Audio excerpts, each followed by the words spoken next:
ජීවන මික්සිතිවිලි සාවධානව අහගෙන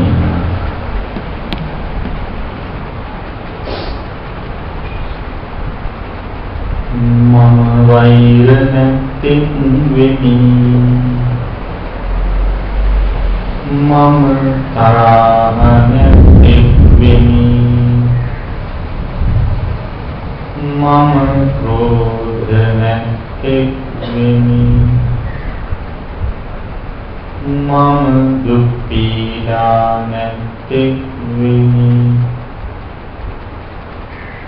මම සුවපත් වූ සිත් ඇත්තෙක් වෙමි මාමින්ම සියලු සත්වයෝද වෛර නැත්තෝ වෙත්වා තරහ නැත්තෝ වෙත්වා ක්‍රෝධ නැත්තෝ වෙත්වා දුක් පීඩා නැත්තෝ වෙත්වා සුවපත් වූ සිත් ඇත්තෝ වෙත්වා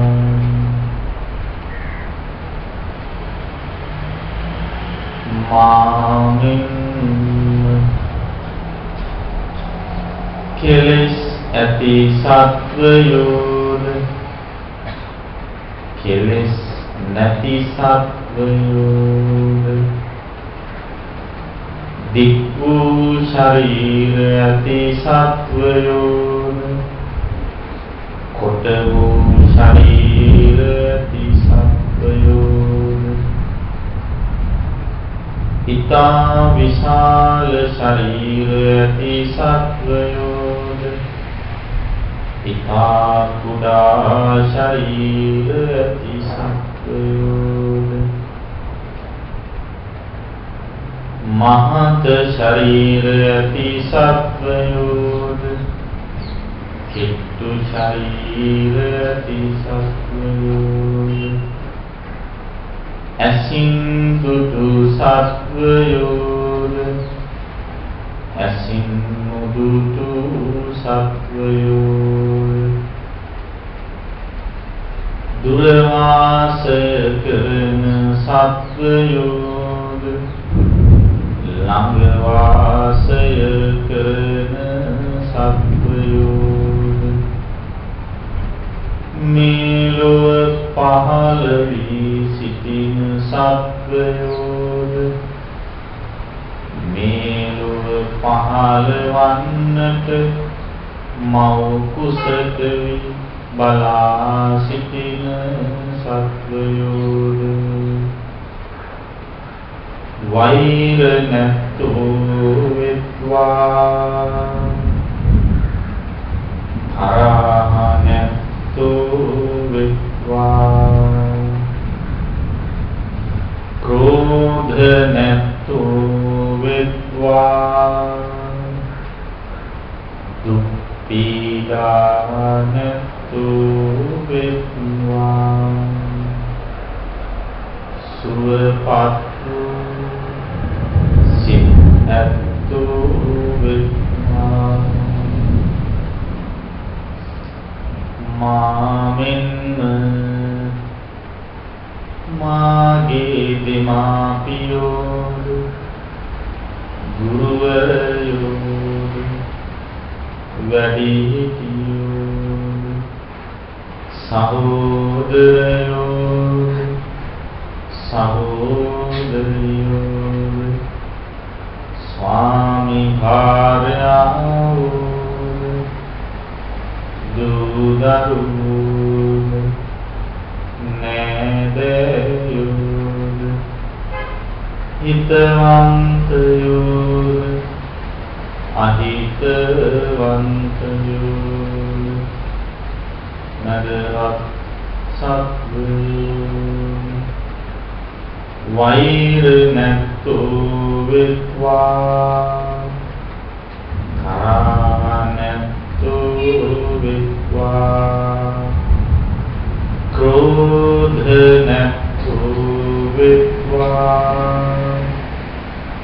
දුක් පීඩා නැතු වෙත්වා සුවපත් වූ සිත් ඇතු වෙත්වා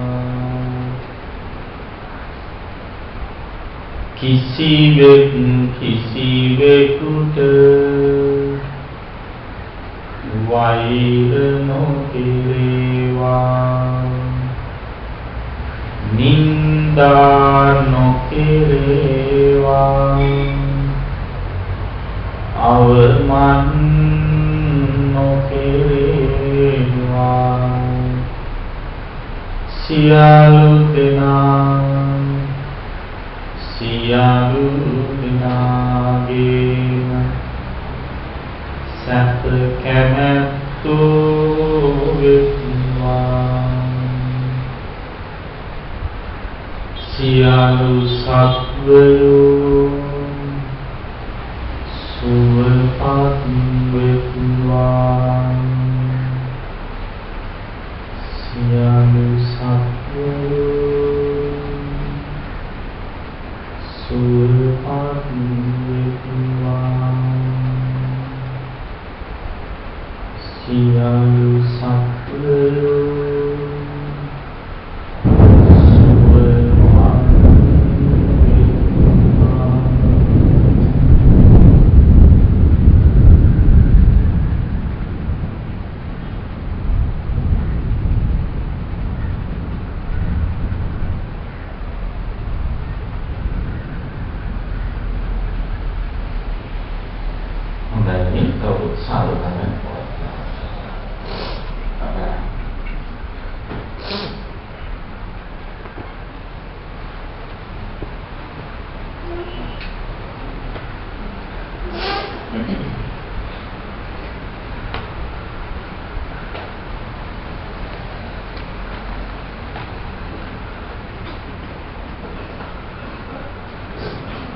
ශ්‍රද්ධාවන්ත පින්වත්නි දැන් අපි සූදානම් වන්නේ සිරිත් පරිදි මේ ආයතනයේහි සිදු කරනු ලබන සූත්‍ර සාකච්ඡාවේ අදට නියමිත සූත්‍ර දේශනාව පවත්වන්නයි. අද අපි පින්වතුන්ට කියලා දෙන්න බලාපොරොත්තු වෙන්නේ සංයුක්ත නිකායේ පස්වෙනි කොටසේ පස්වෙනි පොතේ පළවෙනි කොටසේ සංයුක්ත නිකායේ පස්වෙනි පොතේ පළවෙනි කොටසේ බොජ්ජංග සංයුත්තයට අයිති බොජ්ජංග වර්ගයේ ආහාර තියෙන සූත්‍රය සංයුක්ත නිකායේ පස්වෙනි පොතේ පළවෙනි කොටසේ බොජ්ජංග සංයුත්තයේ බොජ්ජංග වර්ගයේ ආහාර කියන සූත්‍රය බුදුරජාණන් වහන්සේ සවැත් නුවර ජේතවනාරාමේ ධම්සභා මණ්ඩපයේදී තමයි මේ සූත්‍රය දේශනා කළා තියෙන්නේ. එහිදී බුදු පියාණන් වහන්සේ ස්වාමීන් වහන්සේලාට මතක් කරනවා පංචන්නංච වූ භික්ඛවේ නීවරණානං සත්තන්නංච බොජ්ජංගානං ආහාරංච අනාහාරංච දේශිස්සාමි සංසුනාත කෝච භික්ඛවේ ආහාරෝ අනුප්පන්නස්සවා කාමච්ඡන්දස්ස උප්පාදාය uppannasva කාමච්ඡන්දාය භීච්ඡන්දස්ස භීයෝ භාවාය වේපුල්ලාය අත්ති භික්ඛවේ සුඛ නිමිත්තං තත් අයෝනිස මනසිකාර බහුලීකාරෝ අයමාහාරෝ අනුප්පන්නස්වා කාමච්ඡන්දස්ස උපාදාය uppannasva කාමච්ඡන්දස්ස භීයෝ භාවාය වේපුල්ලාය කියලා මේ සූත්‍රේ පටන් ගන්නවා. ස්වාමීන් වහන්සේලාද බුදුරජාණන් වහන්සේ මතක් කරනවා මහණෙනි මම නීවරණ පහේ බෝධ්‍යංග ධර්ම හතේ ආහාරය අනාහාරය දේශනා කරනවා කියලා. ඉස්සෙල්ලම කියන්න ඕන මේක ටිකක් ගැඹුරු සූත්‍රයක්. දීපුනිසම් වලින් එකක්. ඒ නිසා මේක බොහොම අවධානයෙන් බොහොම ඕනෑකමින් ශ්‍රවණය කරන්න දීන මිද්දේ ඇති කරගෙන මේ වැස්ස ඉඳ සමාලාට දීන මිද්දේ ඉන්න පුළුවන්. ඒ නිසා එහෙම නැතුව හොඳට මාත් එක්කම මේ දීප පොළත් එක්ක මේ පාඩම සිද්ධ කරන්න. දැන් මෙතන වචනයක් තියෙනවා මේ සූත්‍රයේම නම ආහාර. ආහාර කියන්නේ මොනවද? පැවැත්මට උපකාර වන දේ. කෑම කියන්නේ ඒක නේද? කෑම කෑවොත් මේ පවතින්න පුළුවන්. ඒ වාගේ පැවැත්මට උපකාර වන දේක තමයි ආහාර කියලා කියන්නේ. ඒක ආහාර තියෙනවා නම් පැවැත්මට උපකාර වෙනවා. ආහාර නැත්නම් නැවැත්මට උපකාර වෙනවා. පැවැත්ම නැති වෙනවා. එතකොට පවතින්නට උපකාර වෙන ආහාර ගැන නවතින්නට උපකාර වෙන අනාහාර ගැන දේශනා කරනවා කියලා බුදුහාමුදුරුවෝ මතක් කළා. පින්වත්නි ලෝකයේ සාමාන්‍ය ස්වභාවය පවතින්න උත්සාහ කිරීමද නවතින්න උත්සාහ කිරීම? පවතින්න උත්සාහ කරන. පවතින්න උත්සාහ කරන ලෝකයක ජීවත් වෙන හැමදෙනාම උත්සාහ කරන්නේ පවතින්නයි. ලෝකයේ කිසියම් භෞතික දියුණුවක් ඇති වෙලා තියෙනවා නම් ඒ සියලුම භෞතික දියුණුව සත්වයාගේ පැවැත්ම පිණිසයි උපකාර වෙන්නේ. නේද? දැන් රොකට් එකක් හදන්න පුළුවන් අභ්‍යවකාශයට යන්න කියලා. මොකද රොකට් හදන්නේ? මෙහි ඉන්න බැරි නම් අභ්‍යවකාශයට ගිහින් ඉන්න පුළුවන් කියලා. නේද? මෙහි පීස්ෆුල් නැත්නම් එළියට වෙලා කනක් කෙරෙහි ඉන්න පුළුවන් කියලා හිතාගෙනකොට අභ්‍යවකාශයට වෙන්නේ. එතන ඒ භෞතික විද්‍යාත්මක දියුණුවක් පවතින්නයි. වෛද්‍ය විද්‍යාව දියුණු වෙන්නේ නම් මොකක් පිණිසද? පැවැත්ම පිණිසයි. එතකොට මේ විද්‍යාවේ දියුණුව කියන්නේ තවත් විදිහකින් කියනවා නම් මොකක්ද? අවිද්‍යාවේ දියුණුවයි. අවිද්‍යාවේ දියුණුවයි වෙන මොකක්වත් නෙවෙයි. විද්‍යාව දියුණු වෙනවා කියලා කියන්නේ සත්වයාගේ පැවැත්මට අවශ්‍ය කරන වැඩපිළිවෙල තහවුරු වෙනවා කියන එකයි. විද්‍යාවෙන් වෙන්නේ ඒක නම් සත්වයාගේ පැවැත්ම තහවුරු වෙන එක නම් ඒ කියන්නේ අවිද්‍යාව තහවුරු වෙනවා කියන එකයි. ඒතර නූතන විද්‍යාවේ දියුණුව කියන්නේ අවිද්‍යාවත් එන්නෙන්නම දියුණු වෙන එකයි. වෙන මොකක්වත් නෙවෙයි. පැවැත්මට ආහාර සොයන එකයි. විද්‍යාවෙන් කරන්නේ ඒකයි. නේද? විද්‍යාවෙන් අපි හැමදෙනාම මේ භෞතික විද්‍යාවෙන් දියුණු වෙන්න හොයන්නේ පැවැත්ම සඳහා ආහාර හොයන එකයි. හැබැයි බුදු කෙනෙක් ලෝකේ පහළ වෙන්නේ පැවැත්මට ආහාර හොයන්න නෙවෙයි. එහෙනම් මොකද? නැවැත්ම සඳහා සසර ගමන නැවැත්ම සඳහා පැවැත්මට ඇති ආහාර හොඳ නෑ කීම සඳහායි. පවතින්නට ආහාර සැපයීම හොඳ නෑ කියලා කියන්නයි ලෝකික බුදුහාමුදුරු කෙනෙක් පහළ වෙන්නේ. ඒ නිසා මේ විද්‍යාවයි බුදුදහමයි හැමතිස්සෙම සසඳන්න යන්න හොඳ නෑ. නේද? විද්‍යාව එක පැත්තක් බුදුදහම අනිත් පැත්ත. විද්‍යාව පැවැත්මට උපකාර වෙනවා නම් නැවැත්මට උපකාර වෙන බුදුදහම විද්‍යාව සැසඳීම ඊතරම් හොඳ දෙයක් නෙවෙයි. ඉතින් කෙසේ වෙතත් බුදුරජාණන් වහන්සේ මතක් කරනවා ආහාරයයි අනාහාරයයි දේශනා කරනවා කියලා. කාරණා දෙක. මොකක්ද කාරණා දෙක? පංච නීවරණයන්ගේ සප්ත බෝධ්‍යංග ධර්ම. තවත් විදිහකට කියනවා නම් පංච නීවරණයන් පැවතින්න උපකාර වන කාරණාවක් තියෙනවා. පංච නීවරණයන් නවතින්න නවත්තන්න උපකාර වන කාරණාවක් කියනවා.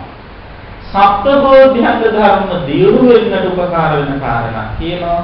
සප්ත බෝධ්‍යංග ධර්ම පිළිහෙන්නට උපකාර කරන කාරණාවක් කියනවා කියලා තමයි බුදුහාමුදුරුවෝ මේ සූත්‍රය ආරම්භ කළේ.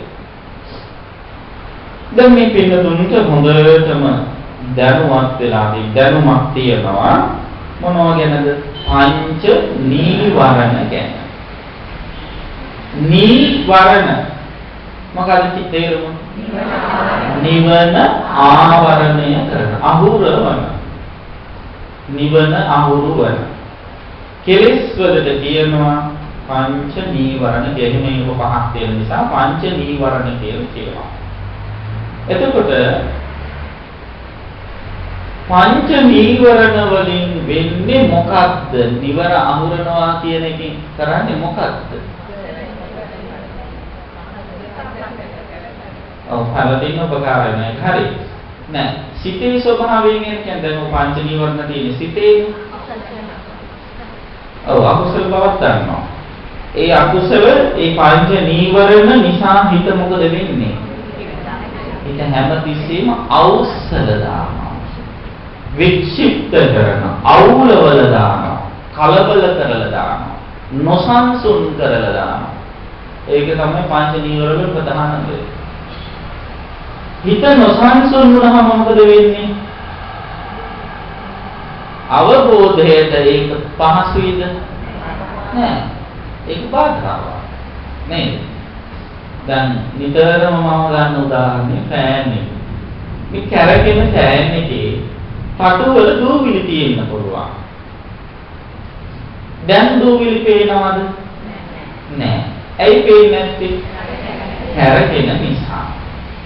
එතකොට අපේ හිත අභ්‍යන්තරයේ තියෙන කෙලෙස් අපිට පේන්නේ නැත්තේ ඇයි? හිත හැමතිස්සෙම විවිධ අරමුණු පසුපස්සේ දුවන නිසා, හිත ඇවිස්සීලා තියෙන නිසා. එතකොට හිත ඇවිස්සෙන්නේ මොකක් නිසාද? මෙන්න මේ කියන පංච නීවරණ නිසා. පංච නීවරණයන්ගෙන් වෙන්නේ නිවන අහුරනවා වගේම අනුසය කෙලෙස් අහුරන එක. අනුසය කෙලෙස් අහුරනවා කියන එක. යට ගෙහිලා තියෙන කෙලෙස් පේන්නේ නැහැ. දැන් කැරගෙනකොට පෑනගේ කටුවල තියෙන දූවිලි පේන්නේ නැහැ වගේ. මේ පංච නීවරණයන්ගෙන් සිත අවුල් කළ වියවුල් කළ ධර්මයට පස්සේ යට තුනී වෙලා තියෙන කෙලෙස් පේන්නේ නැහැ. එහෙම පේන්නේ නැත්නම් මොකද වෙන්නේ? ඒවෙන් දුරස් වෙන්න වමනාවක් ඇති වෙන්නේ නැහැ. දැන් අපිට ඇඳුමක් හොද ගන්න හිතෙන්නේ. මොකක් නිසාද? කිලිටි වෙලා කියලා දැක්කෝ. නාන්න හිතෙන්නේ. ගඳ දැනුණු. Taman අපිරිසිදුයි කියලා Tamanට තේරුණාම තමයි පිරිසිදු කරගන්න හිතෙන්නේ. අන්න ඒ වගේ මේ හිතේ තියෙන කෙලෙට දකින්නට අමාරුයි. හිත පංච නීවරණයන්ගෙන් වැහිලා තියෙනවා. පංච නීවරණයන්ගෙන් හිත අයින් කරන එක. එහෙම නැත්නම් මේ වැහිලා තියෙන පංච නීවරණ හිත වසා සිටින පංච නීවරණයන් තුනී කරලා දාන එක. එහෙම නැත්නම් ඒ මැඩ පවත්වන එකට කියන්නේ මොකක්ද කියලා? ඒක කරන්න පුළුවන් මොකෙන්? සමත භාවනා. සමතේ. සමතය තුළ වෙන්නේ කුමක්ද? නීවරණයන් යටපත් කරනවා. නීවරණයන් යටපත් කරනවා කියන්නේ හරියට අර කැරකෙන ෆෑන් එක නැවතුවා වගේ වැඩක්. කැරකෙන පෑනික නැවතුනහම කටුවේ තියෙන දුර්විලි දකිනවා වගේ පංච නීවරණයන්ගේ ක්‍රියාකාරීත්වය නැවැත්තුවහම එහෙම නැත්නම් පංච නීවරණයන්ට තියෙන ආහාර පංච නීවරණයන් පවතින්න තියෙන කාරණා අඩු කරගත්තාම මොකද වෙන්නේ? හිත ඇවිස්සෙන එක පාලනය වෙනවා. හිත ඇවිලිලා යන එක පාලනය වුණාම හිතේ තියෙන යථා ස්වභාවය දකින්න පුළුවන්. යථා ස්වභාවය දැක්කහම තමයි විදර්ශනා ඥානය පහළ කරගෙන අනිත්‍ය දුක්ඛ අනාත්ම වශයෙන් අර කෙලෙස් සහ මුලින්ම අයින් කරන්න පුළුවන්කම තියෙනවා. ඒ නිසා මේ පංච නීවරණයන් ඉවත් කරනවා කියන එක ඉතාම වැදගත් කාර්යයක්. ඒවා ඉවත් කරන්න නම් මොකද කරන්න ඕන? ඒවා පවතින්නට ඕන ආහාර නවත්තන්න ඕන. දැන් ඔන්න බුදුරජාණන් වහන්සේ මතක් කරනවා මේ ආහාර නිසා වෙන වැඩ දෙකක් තියෙනවා. මොකද්ද වැඩ දෙක? අනුප්පන්නස්සවා කාමච්ඡන්දස්ස උප්පාදාය උප්පන්නස්සවා කාමච්ඡන්දස්ස ධීරෝ භාවය වේකුල්ලාය.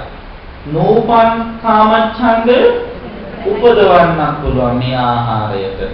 උපන් කාමච්ඡන්දය වැඩි දියුණු කරන්න විපුලත්වයට පත් කරන්නත් පුළුවන්. මොකද්ද මේ කාමච්ඡන්දයට වෙන ආහාර? කාමච්ඡන්දය පවතින්නට උපකාර වෙන කාරණය මොකක්ද? සුභ නිමිත්ත. මොන සුභ නිමිත්ත? සුභ නිමිති දැක්ක ගමන් මොකද වෙන්නේ? කැමැත්ත තියෙනවා, ආශාවයි තියෙනවා, ඇලෙනවා. කාමච්ඡන්ද කියන්නේ ඒක. එතකොට සුභ නිමිති තමයි මේ කාමච්ඡන්දයේ පැවැත්මට උපකාර වන දේ. හැබැයි සුභ නිමිති කියන ඒවා ලෝකේ තියෙනවා. ඒ සුභ නිමිති හරියට පරිහරණය කරන්න දන්නේ නැති එක තමයි මූලිකම දේ. මොකද හරියට පරිහරණය කරන්න දන්නේ නැතිකම කියන්නේ අයෝනිසෝ මනසිකාර. සුභ නිමිති ලෝකේ තියෙනවා. හැබැයි සුභ නිමිත්ත අයෝනිසෝ මනසිකාරයෙන් පරිහරණය කරන්න ගියොත් මොකද වෙන්නේ?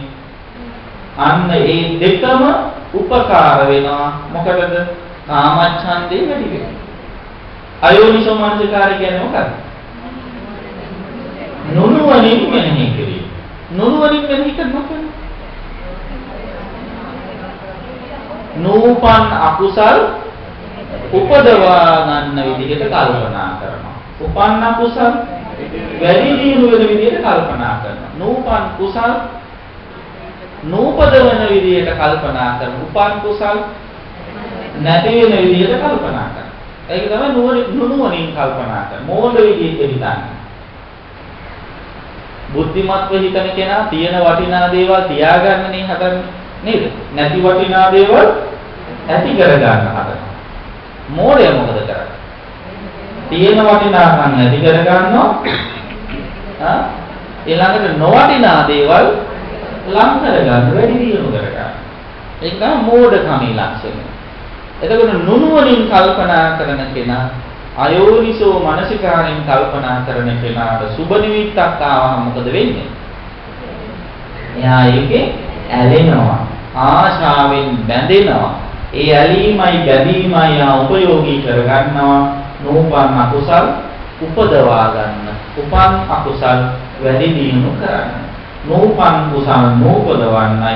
උපන් කුසල් නැති කර ගන්නයි ඒකෙන් උපකාර කරගන්න. එහෙම වෙනකොට මේ සුභ නිමිත්ත අයෝනිසෝ මනසිකාරයෙන් පරිහරණය කරනකොට මෙයාගේ හිත අවුල් වෙනවද නැද්ද? අවුල් වෙනවා. හිත විවිධ අරමුණු පසුපස්සේ දුවන්න ගන්නවා. හිත විවිධ අරමුණු පසුපස්සේ දුවනකොට හිතේ සංවරය නැති වෙලා යනවා. හිතේ සංවරකම නැති වෙනවා. ඔන්න මතක තියාගන්න මම පස්සේ අහනවා කාමච්ඡන්දයේ ආහාරය මොකක්ද කියලා අහුවාම කියන්න පුළුවන්කම තියෙන්න ඕන මොකක්ද කියලාද? සුභ නිමිත්තයි අයෝනිසෝ මානසිකාරයයි කියලා. දෙක තවත් ආහාරයක් තියෙනවා ව්‍යාපාදයට උපකාර වෙන. ව්‍යාපාදේ කියන්නේ මොකද්ද කියලා දන්නවනේ. මොකද්ද? තරහ. ව්‍යාපාද තරහ ආකාර කීයක් තියෙනවද? තරහන ආකාර 9ක්. ඒකට කියනවා මොනවද කියලාද? නවාඝාත කියලා. එතකොට මේ විවිධ ආකාරයෙන් තරහ යන එකට හේතු වෙන උපකාර වෙන කාරණා කීයක් තියෙනවද? එතනක් තියෙනවා කාරණා දෙකක්. ව්‍යාපාදයේ ඇති වෙන්නේ ව්‍යාපාදයේ ආහාර දෙකයි තියෙන්නේ. මොනවද දෙක? පටිඝ නිමිත්තයි අයෝනිසෝ මනසිකාරය. පටිඝ නිමිත්ත කියන්නේ මොකද්ද? තරහ එන අරමුණ. පටිඝ නිමිත්ත කියන්නේ තරහ එන අරමුණ. එතකොට තරහ එන අරමුණු තියෙනවා නම් මොකද කරන්න ඕනේ? නුවණින් මෙනෙහි කරන්න ඕන මේ අරමුණ මොකක්ද කියලා. නුවණින් මෙනෙහි කරොත් තරහින් අරමුණට වටිනාකමක් ලැබෙනවද නැද්ද? ලැබෙනවා. එහෙම වෙන්නේ ඒක හිතේ තාවුරු වෙනවා. තාවුරු වෙන්නේ හිත ඇවිසිලා. පටිඝ නිමිත්ත මුණ ගැහුණොත් මොකද්ද කරන්නේ? නුවණින් මෙනෙහි කරන්නේ නැතුව නුවණින් මෙනෙහි කරනවා. නුවණින් මෙනෙහි කරන්නත් ඉඩ නැත්තම් මොකද කරන්නේ? මෛත්‍රී කරන්නත් වෙලාවක් නැත්තම් අරමුණ වෙනස් කරනවා.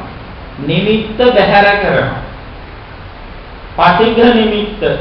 තරහ යන නිමිත්තක් නම් ආවේ හිතට අන්න ඒ නිමිත්ත මාරු කරනවා. හොඳ අරමුණකට හොඳ නිමිත්තකට මාරු කරනවා.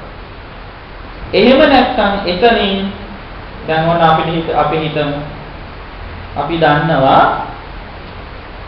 එළියට බහිනකොට තරහකාරයෙක් ඉන්නවා කියලා. තරහකාරය පටිඝ නිමිත්තනේ. තරහකාරයෝ දකින්න එක තරහ විශ්ිනායනේ හේතුවක්. දැන් අපිට පොඩි වෙලාවකුත් තියෙනවා. අපිට ඕන විදිහට වැඩ කරන්න වෙලාවකුත් තියෙනවා. අපි දන්නවත් එක්ක දැන් එළියට දැස්සොත් තරහකාරය දැක්ක ගමන්ම තරහ ඇවිස්සලා එනවා කියලා අපිට තේරෙනවා. එතකොට අපි මොකද්ද කරන්න ඕන?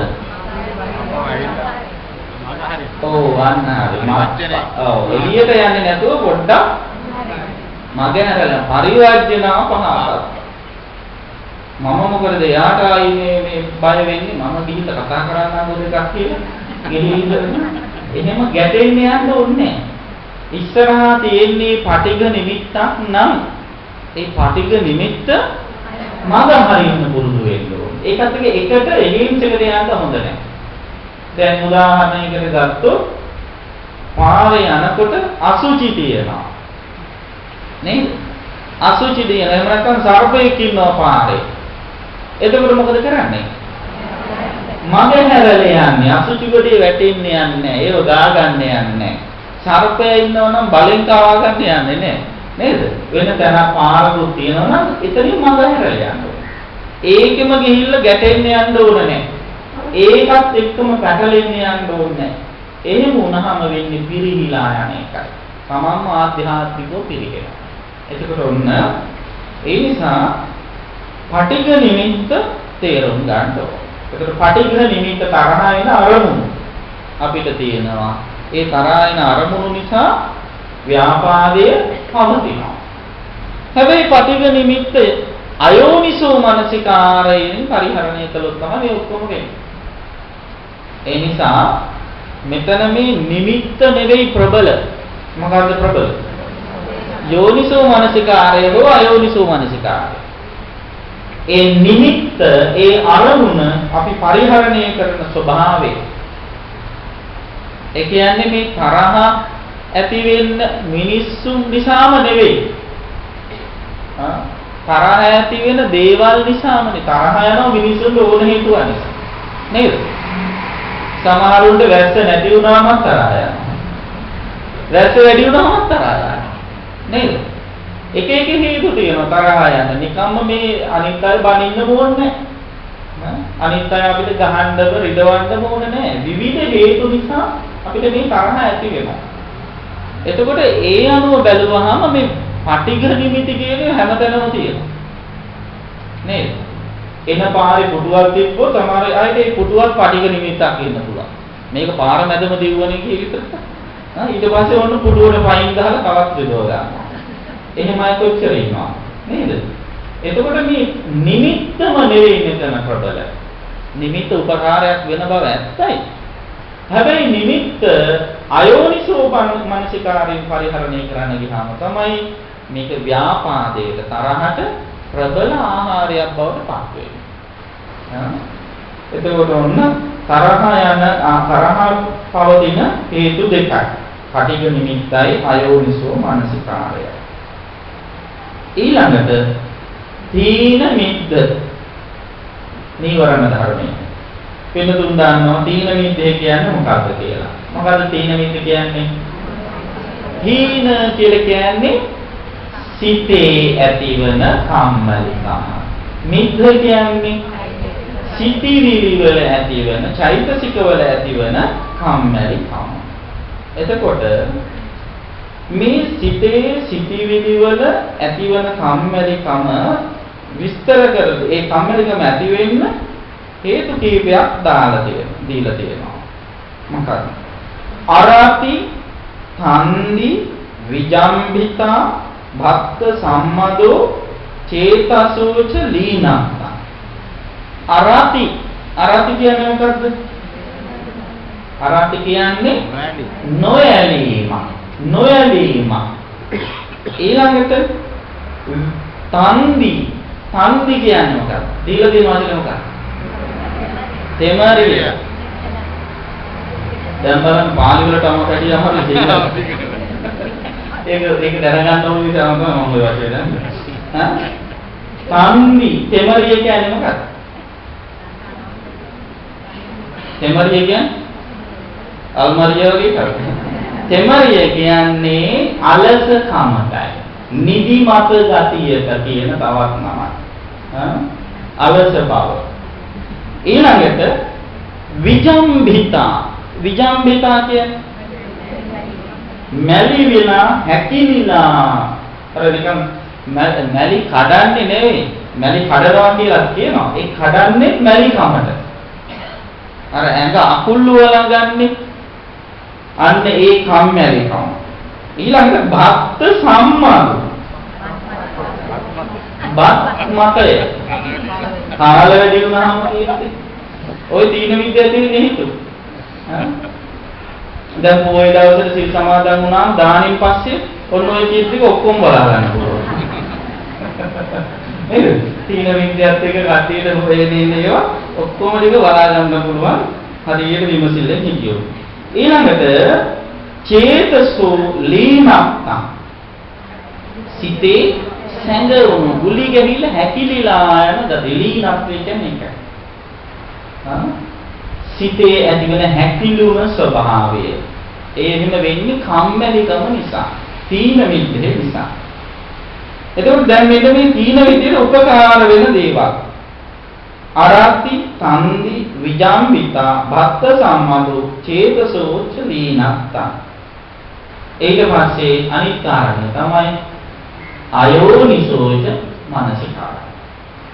දැන් මොන තීන මිද්දේ ඇති වෙන හේතු මොකක්ද කියලා දැනගන්න ඕනේ. දැන් අපිට වැඩියෙන්ම දැනෙන හේතුව මොකක්ද උතනින්දී?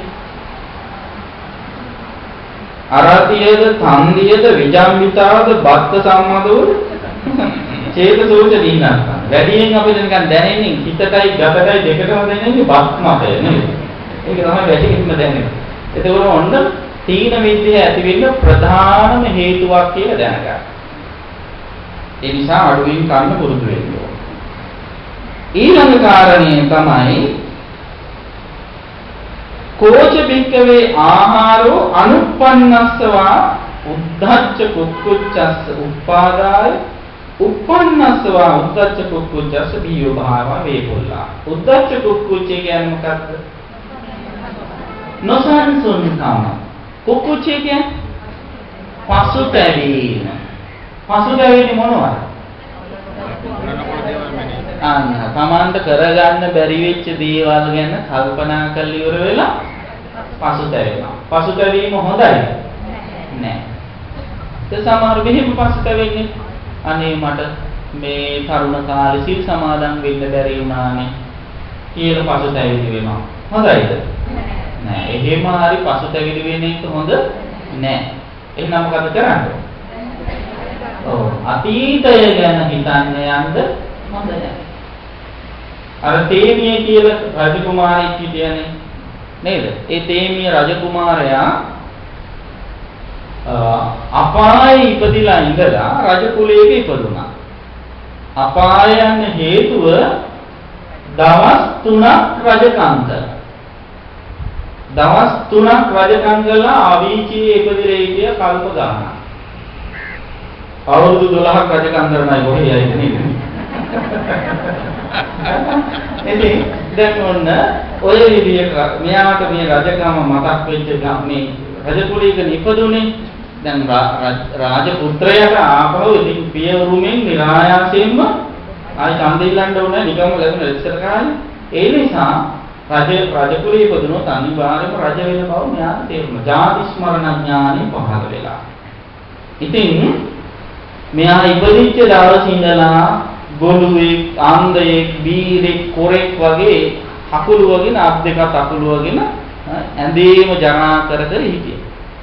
අවුරුදු ගාණක් මෙයාව තියාගෙන හිටිය තරුණ කාලේ වෙනකන් එක උපස් මේ වෛද්‍යවරු ගෙනල්ලා බෙහෙත් කරන්න හැදුවා කරලා සනීප වුණේව නැහැ. ඒ විදිහට මෙයා හිටියා. දෙන දේවල් කකා. පස්සේ තාත්තා කල්පනා කළා මේ වගේ කොරෙක්ව තියාගෙන ඉඳලා කලක් නැහැ. ඒ හින්දා මෙයාව ජීවිතක්ෂයට පත් කරන්න මරන්න ඕන කියලා රාජපුරුෂයෙකුට කිව්ව කැලේට අරගෙන ගිහින් මෙයාව මරලා වල දාලා ඉන්න දෙනවා. දැන් මේ රාජපුරුෂයාත් මෙයාව උස්සගෙන ගිහින් ඉවර වෙලා පැත්තකින් තියන කැලේ වලක් හාරනවා. වලක් හාරනකොට අර දේවිය කුමාරයා අහනවා කාටද ඔය වල හාරන්නේ කියලා. දැන් මෙච්චර කතා කරන්නේ දී කියන ඉලදෙට කාටද වල හාරන්නේ කියලා.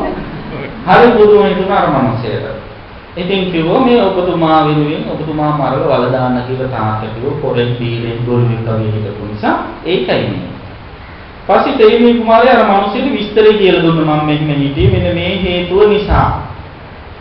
මම කැමති නෑ ආයේ රජකම් ගන්න. එහෙම වුණොත් මට තවත් දුක් විඳින්නයි වෙන්නේ. සංසාරේ මහා බරපතල විදියට දුකටපත් වෙන්න වෙනවා. මේ తాවකාලික මේ ලෝකෙ සැප විඳද්ද සංසාරිකව දුක් විඳින්න වෙනවා. මම ඒකට කැමති නෑ. ඒ නිසා මට මේ කැලේ පාඩුවේ ඉන්න දෙන්න.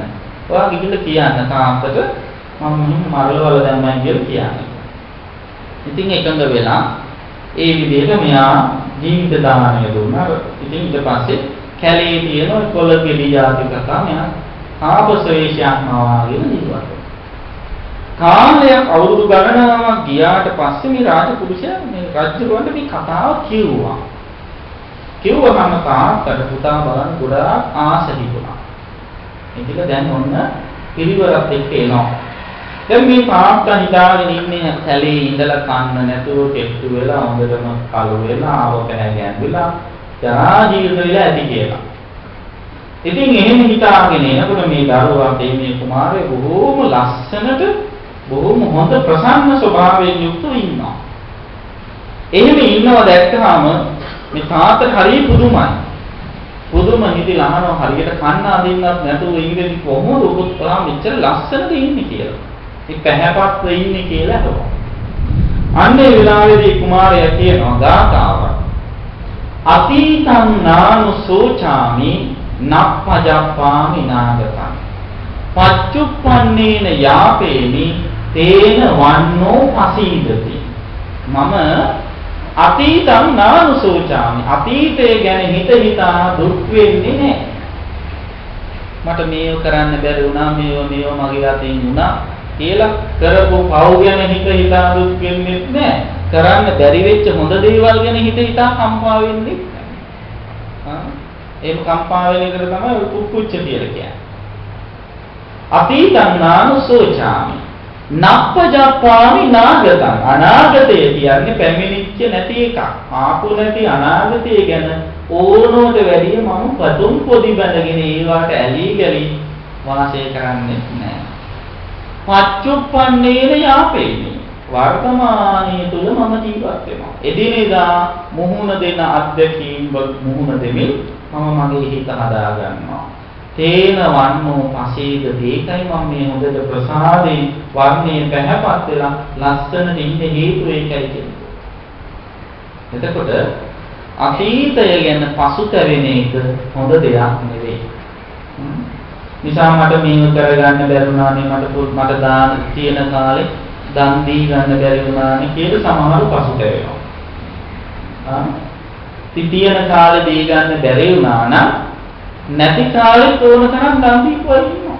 හැමෝම දන් දෙන්නේ තියෙන නිසාම නෙවෙයි. නේද? නැති අය කොච්චර දන් දෙන අය ඉන්නවද? දුප්පත් අය අසරණ අය දන් දෙනවා. ඒ දන් දීමේ වටිනාකම ලැබෙන්නේ දෙන භෞතික සම්පතේ විශාලත්වය අනුව නෙවෙයි. එහෙනම් චේතනාව. ඒ දේ හා බැඳෙන සිටිවිල්ල අනුවයි.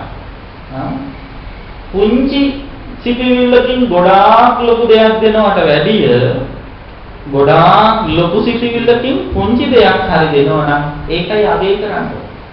ඒකයි වටින්නේ. ඒ නිසා මට නෑ දෙන්න දෙයක් නෑ ආදී වශයෙන් කියා ඉන්න නැතුව ඕන තරම් දේවල් තියෙනවා. දෙන්න නේද? අර මං කලින් ආරම්භ කියන්නේ තමන් කැමතිම දේ වැඩියෙන්ම කැමති දේ තව කෙනෙකුට දෙනවනම් ඒක තමයි ලොකුම පින. දැන් මේ පාඩම ඉගෙනගෙන සමහරවිට දැන් කැමති දේවල් එක එක්කනට දෙනවා දෙන්න පටන් ගන්නවා. එක එක්කන සාරි දෙනවා එක එක තමන් මං කැමති වැඩිම කැමති අඳුම මේකයි ආදී වශයෙන් සමහරව එහෙම දෙනවා. ඒක තමයි ඉතින් මේ පන්ති ප්‍රතිලාභනේ. ඒ යමක් ඉගෙන ගත්තාම මේක ප්‍රායෝගිකව පුරුදු කරන එක කොච්චර වටිනවද? ඉතින් අහවලා කැමැතිම දේ දෙනවා කියලා දැනගෙන යාගෙන් ගිහිල්ලා ඒකම ඉල්ලන්න යන්න එපා. නේද? ඒකත් එච්චර සමහරවිට යන්නේ. ඉතින් එහෙම නෙවෙයි. තමන්ට හිතිලා තමන්ට පුළුවන් නම් මුළු හදවතින්ම ඒ දේ දෙන්න, ඒ දේ පරිත්‍යාග කරන්න ඒක හරි ප්‍රබල දෙයක්. ඉතින් ඒ නිසා තමන් කැමති පුංචි දේවල් දෙන්න. ලොකු දේවල් ඒ පොඩි දෙයක් හරි පරිත්‍යාග කරන්න අනේ මට දෙන්න නෑනේ කිය දුක් වෙවි පසුතැවිලි වෙන්නේ අතීතය ගැන දුක් වෙනවා සමහර අය පසුතැවිලි වෙනවා කුක්කුච්චය.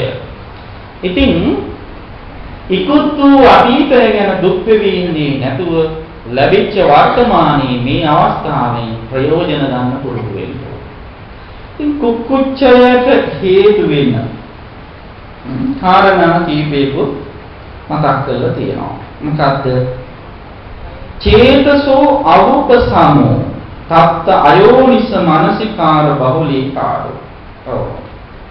එතකොට උද්දච්ච කුක්කුච්චය ඇති වෙන්න මොකද්ද හේතුව? ප්‍රධානම හේතුව අයෝනිසෝ මානසිකාරය එක්ක තියෙන මොකද්ද? චේතසෝ අවුපසමෝ. ඒ කියන්නේ සිතෙහි නොසන්සුන්ගේ කෙලෙසුන්ගේ සංසිඳිච්ච නැතිකම ඇවිස්සිච්චකම. විපසමය කියන්නේ මොකක්ද? සංසුන්කම විපසමය කියන්නේ. නොසන්සුන්කම තමයි අවුපසම කියලා කියන්නේ. එතකොට මෙන්න මේ සිතේ නොසන්සුන්කම ඊට පස්සේ ඒ නොසන්සුන්කමත් එක්ක ඇතිවෙන අයෝනිසෝ මානසිකාරය තමයි උද්දච්ච කුක්කුච්චයට ආහාර වෙන්නේ. දැන් මේ කියන්නේ පංච නීවරණ පවතින හේතු කාරණා ටික. ඊළඟට පින්නතුනේ විචිකිච්ඡාය උපාදාය උප්පන්නාය වා විචිකිච්ඡාය බීරෝ භාවය වේකුල්ලා. ආහාරයක් තියෙනවා උපන් විචිකිච්ඡාව නෝපන් විචිකිච්ඡාව උපදවන්න උපන් විචිකිච්ඡාව වැඩි දියුණු කරන්න හේතුවයි. විචිකිච්ඡාඨානීය ධම්මා විචිකිච්ඡාවට හේතු වන ධර්මතාවය.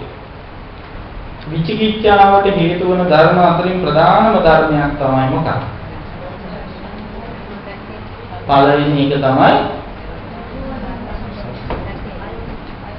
අයෝනිසෝ මනසිකාරය. හරි. විචිකිච්ඡාවට හේතු වන තව ධර්ම තියෙනවා.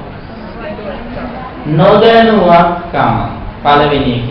අල්පසුත භාවය පවජයකින් කියනවා. අල්පසුත භාවය. දන්නේ නැති හින්දා විචිකිච්ඡාවල් ඉන්නේ. නේද? ඕනම දෙයක් පිළිබඳව අපිට විචිකිච්ඡාවක් ඇති වෙන්නේ දන්නේ නැතිකම නිසා. ඒතර තේරුවන් පිළිබඳව බුද්ධ ආදී අටතැන් පිළිබඳව විචිකිච්ඡාවක් ඇති වෙනවා නම් ඒ ඇති වෙන්නේ මොකක් නිසාද? නොදන්නාකම නිසා. නොදන්නේ ඇයි? ඔව් අහන්නේ නැති නිසා. නොදන්නේ වෙන මොකක්වත් නිසා නෙවෙයි. අහන්නේ නැහැ, කියවන්නේ නැහැ, හිතන්නේ නැහැ. නේ? අහන්නේ නැත්තම්, කියවන්නේ නැත්තම්, කල්පනා කරන්නේ නැත්තම් දැනුවත් වෙන්නේ නැහැ. දැන් බලන්නත් පුළුවන් නේද? බලලත් ඉගෙන ගන්න පුළුවන්. එතකොට අන්න ඒ දේවල් කරන්නේ නැති කෙනාගේ හිතේ හැමතිස්සෙම මොකද වෙන්නේ? නොදැනුවත්කම වැඩි වෙනවා. නොදැනුවත්කම වැඩි වෙන්න විචිකිච්ඡාව වැඩි වෙනවා. ඒතර විචිකිච්ඡාවට ආහාරය මොකක්ද? නොදන්නාකම. ඒතර නොදන්නාකමත් එක්ක අයෝනිසෝ මනසිකාරය මිශ්‍ර වුණාම ඔන්න ඒ විචිකිච්ඡාව වැඩි වෙනවා, නැති විචිකිච්ඡාවල් ඇති වෙනවා, ඇති විචිකිච්ඡාවල් වැඩි දියුණු වෙනවා. එතකොට ඔන්න ඔය කාරණා ටික තමයි පංච නීවරණයන්ට ආහාර වෙන්නේ කියලා බුදුහාමුදුරුවෝ මතක් කළා. ඊට පස්සේ සප්ත බෝධ්‍යංග ධර්ම වලට ආහාර වෙන්නේ මොනවාද? සප්ත බෝධ්‍යංග ධර්ම වලට පවතින උපකාර වෙන කාරණා තියෙනවා. ඒ කාරණා නැතිව සප්ත බෝධ්‍යංග ධර්ම වැඩෙන්නේ නැහැ. එතකොට සප්ත බෝධ්‍යංග ධර්ම වැඩෙන්නට උපකාර වන කාරණා සඳහන් කළා. ඉස්සෙල්ලාම පළවෙනි බෝධ්‍යංග ධර්මයේ තමයි මොකද්ද? සති සම්බොධ්‍යංගය. සති කියලා කියන්නේ මොකද්ද? සිහිය. එතකොට සිහිය දියුණු කරගන්න. අවබෝධයට උපකාර වෙන විදිහට සිහිය දියුණු කරගන්න, සිහිය පවත්වාගෙන යන්නට උපකාර වන ආහාර තියෙනවා හතරක්. ඒ ආහාර හතර මේ පොලේ දාලා නැහැ. සූත්‍රයේ විතරයි මේ පොලේ සඳහන් කරලා තියෙන්නේ. මම මේ අට කතාවෙන් මේ ආහාර හතර හොයාගෙන ආවා. පළවෙනි ආහාරය තමයි සති සම්පජඤ්ඤය. දැන් මොන ලියා ගන්නද? ඒක නම් ලියා ගන්න වෙයි මේක පොළ නැති නිසා. සති සම්පජඤ්ඤය කියලා කියන්නේ සිහියයි නුවණයි. සති සිහිය, සම්පජඤ්ඤය කියන්නේ නුවණ. සිහි නුවණ තියෙන්න ඕන සති සම්පොඥාංගයේ වැඩෙනවා. සති සම්පොඥාංගයේ දියුණු වෙන්නේ සිහි නුවණ තියෙන කෙනෙකුට විතරයි. එතකොට සති සම්පොඥාංගයේ දියුණු වෙන්න තවත් උපකාරයක් තමයි මුද්ධස්සති පුද්ගලස්ස පරිවර්ජනතා. ඒ කියන්නේ මුලා වූ සිහිය තියෙන උදවිය ඇසුරු නොකර ඉන්න එක, පරිවර්ජනය කරන එක. මුලා වූ සිහිය තියෙන අය ඇසුරු කරන්න ගියාම මොකද වෙන්නේ? තමනුත් මුලා වූ සිහියටපත් වෙනවා. තමන්ගේ සිහියත් මුලා වෙලා යනවා. එතකොට අන්නේ මේ මිනිස්යා මේ මුලා වූ සිහියකින් ඉන්න කෙනෙක් මෙහා ඇසුරු කරොත් මගේ සිහියත් අවුල් වෙලා යනවා කියලා. එහෙම වෙනවනේ සාමාන්‍ය නේද? පිස්සොත් එක්ක ඉන්න ගියාම සමහරවිට ඉන්නේ කියලාට පිස්සු වැටෙනවා. නේද? සමහර දොස්තර මාතුරුන්ටත් එහෙමයි. ඒ පිස්සු දොස්තර පිස්සු නේ. ඒ මනෝවෛද්‍යවරුන්ට මේ සමහර වෙලාවට නේද? ඒ ලෙඩේ මේනවා. සමහර වෙලාවට ලෙඩා ගිහිල්ලා ඉන්න මම ආවේ තවත් ලෙඩේ බලන්න. එහෙම ඉඳින්න පුළුවන්. මොකද ඒ වැයත් එක්ක වැඩ කරගම මුළු වෙලාවම ඒ කතා ශෛලියයි වෙන දේවල් හැසිරීම රටාවල් යම් අංග චලන පවා අස්වාභාවික තත්වයකටපත් වෙන අවස්ථාවක් තියෙනවා. ඉතින් සාමාන්‍යයෙන් හොඳ සිහියක් තියෙන කෙනෙකුට මිස අර අවසියෙන් වැඩ කරන්න කියොත් හරි අවුලක් වෙනවා. එතකොට මුලා වූ සිහිය තියන අය ඇසුරු කරන්න ගියාම වෙන්නේ ඇසුරු කරන එක්කෙනාගේ සිහිය මුලා වෙලා. ඒක සති සම්පෝඥාංගයට ඊළඟට උපට්ඨිත සති පුද්ගලස්ස සේවනතා. අන්න සිහියෙන් හොඳට සිහි කල්පනාවෙන් වැඩ කරන අය ඉන්නවනේ. ඒ අය ආශ්‍රය කරන්න ඕනේ. ඒ කියන්නේ පවරන වැඩ ටික හරියට කරන අය ඉන්නවා. එහෙනම් අය දැකලා ඉවරලා මෙයා හොඳට වැඩ කරනවා කියන හොඳට බලලා ඒකට ආශ්‍රය කරන්න. ඊළඟට සමහර අය ඉන්නවා එක එක අමතක කරලා යනවා. අන්න ඒ කට්ටිය ගැන හොඳට පරිස්සම්. දැන් මේ පන්තියේ දෙකේ ගියම අමතක කරලා. ඉතින් ඒ කට්ටියට එහෙම ආයෙත් දෙන්න හොඳ නෑ මොනවත් ආයෙ පරිස්සම් කරන්න කියලා. එහෙම දුන්නාම මොකද වෙන්නේ? අර පරිස්සම් කරන දේ නැතිලා යනවා. ඒ නිසා පරිවර්ජනය කරන්නම මේ එපා ඉතින්. මොකද ඒ වගේ අය දැනගෙන ආශ්‍රය කරන්න ඕන.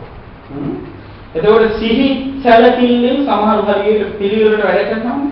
අන්නේ පිළිවෙලට සිහි සැලකිල්ලෙන් වැඩ කරන අයට හොඳට හොයලා බලන්න ඒ කට්ටියකින් උපදෙස් ගන්නවා. කොහොමද මේක මතක තියාගත්තේ? කොහොමද මේක හරියට මතක තියාගන්න මොනවද භාවිතා කරන ක්‍රමවේද? ඒ විදිහට ඒකට කතා කරන්න. කතා කරලා ඉවර වෙලා අර සිහිය දියුණු වෙන විදිහට ඒ අය පුරුදු කරන පුරුදු Taman තුළට ගන්න ඕන. ඒක තමයි උපට්ඨිත සති පුද්ගලස්ස සේවනතා කියන්නේ. ඊළඟට හතරවෙනි එක මේ කියන්නේ සති සම්බොජ්ජංගයේ ආහාර. සති සම්බොජ්ජංගයේ පවතින උපකාර වෙන කාරණා.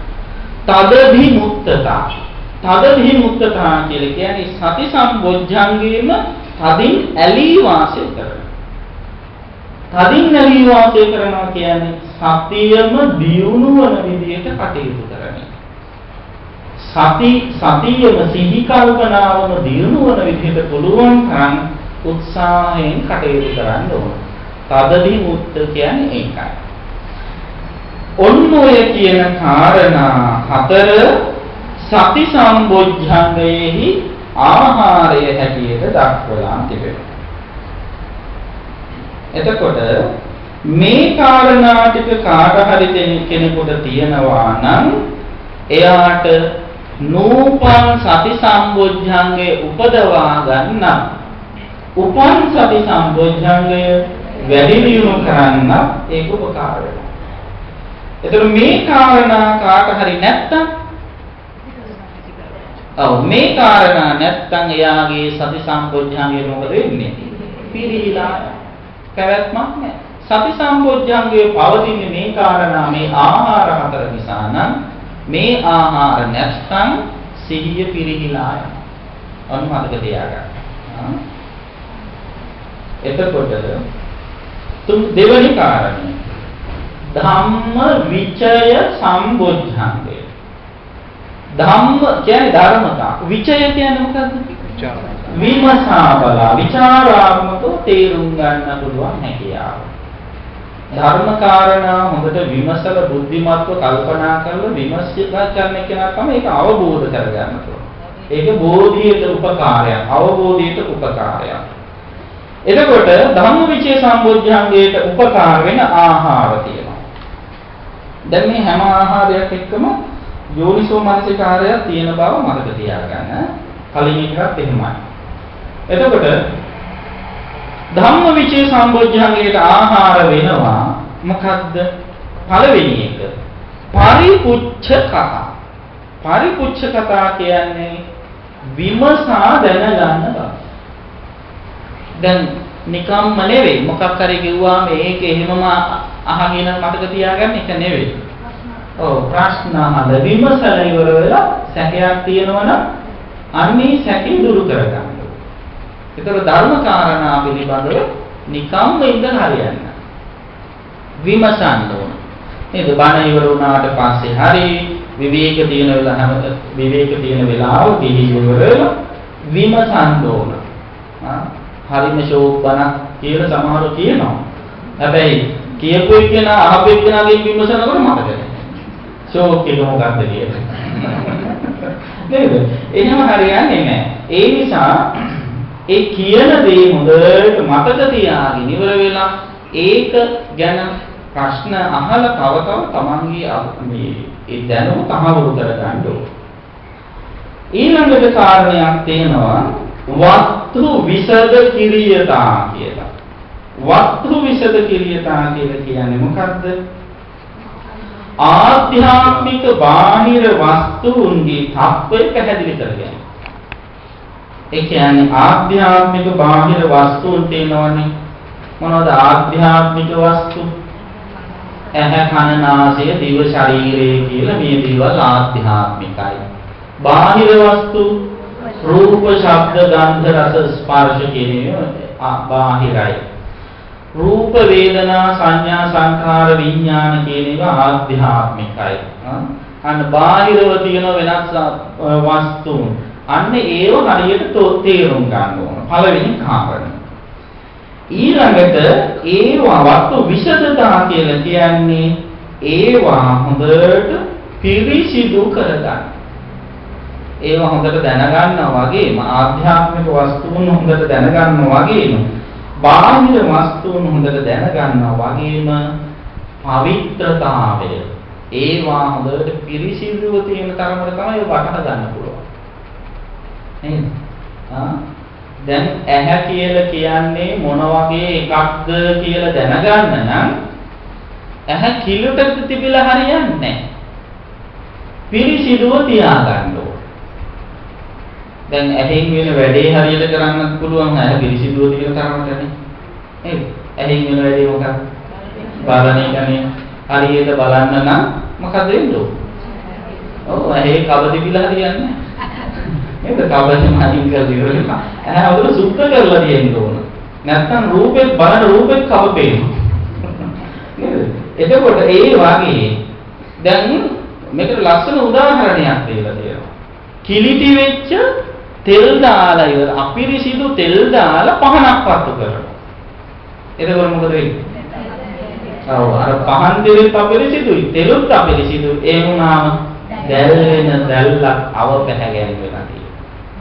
අන්න ඒ වගේ අපිරිසිදු වස්තුන් තියාගෙන ඒ අපිරිසිදු වස්තුන් තුලින් යමක් දකින්න උත්සාහ කරනවා නම් ඒ දැක්මත් අපිරිසිදුයි. ඒ දැක්ම පිරිසිදු නැහැ. ඒ නිසා යෝගාවචරයේ ගුණහම ඒ යෝගාවචරය ආධ්‍යාත්මිකවත් බාහිරවත් වස්තුන් පිරිසිදු කරගන්න කෙනෙක් බවට පත් වෙනවා. වස්තු විසද කිරියතා කියන්නේ ඒ වස්තු විසදතා කිරියතා අනුව මේ ආධ්‍යාත්මික බාහිර වස්තුන් පිරිසිදුව තියාගත්ත කෙනෙකුට තමයි ඒ කාරණා හරියට හොඳට විමසන්න පුළුවන්කම ලැබෙන්නේ. ඒ ධම්මවිචේ සම්බොධ්‍යංගේ දියුණු වෙන්නේ. ඒ නිසා පිරිසිදුකම භාවනා කරන කෙනෙකුගේ ප්‍රධානම ලක්ෂණය. පිරිසිදුකම.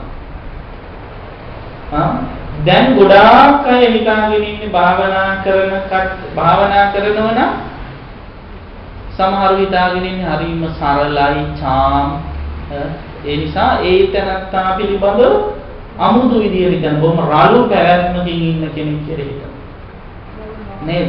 රැවුළු වවාගෙන කොණ්ඩේ වවාගෙන කිලිටි ඇඳුම් ඇඳගෙන සිරිප්පු දාන්න නැතුව කකුල් පලාගෙන ලේ ගලාගෙන නේද? ඊට පස්සේ ඇවිද්දට පස්සේ කිලෝමීටර භාගයක් විතර යනකම් ගඳක් වැහෙන අයිනවන ඔන්න හිතනවා අරයා හරි මොහොත එක්කෙනෙක් බොහොම හොඳට හිත දියුණු කරගත්ත එක්කෙනෙක් කියලා හිතනවා නාන්නෙත් නෑ හරිම ගඳයිත් එක්ක ඒ කියන්නේ ශරීරයේ එච්චරම ආශාවක් නෑ යාළුවෝ ඒ වෙන්න. ඉතින් ඒකෙන් වෙන්නේ තමන් පිරිහිලා යනවා විතරක් නෙවෙයි අනිනුත් පිරිහවනවා.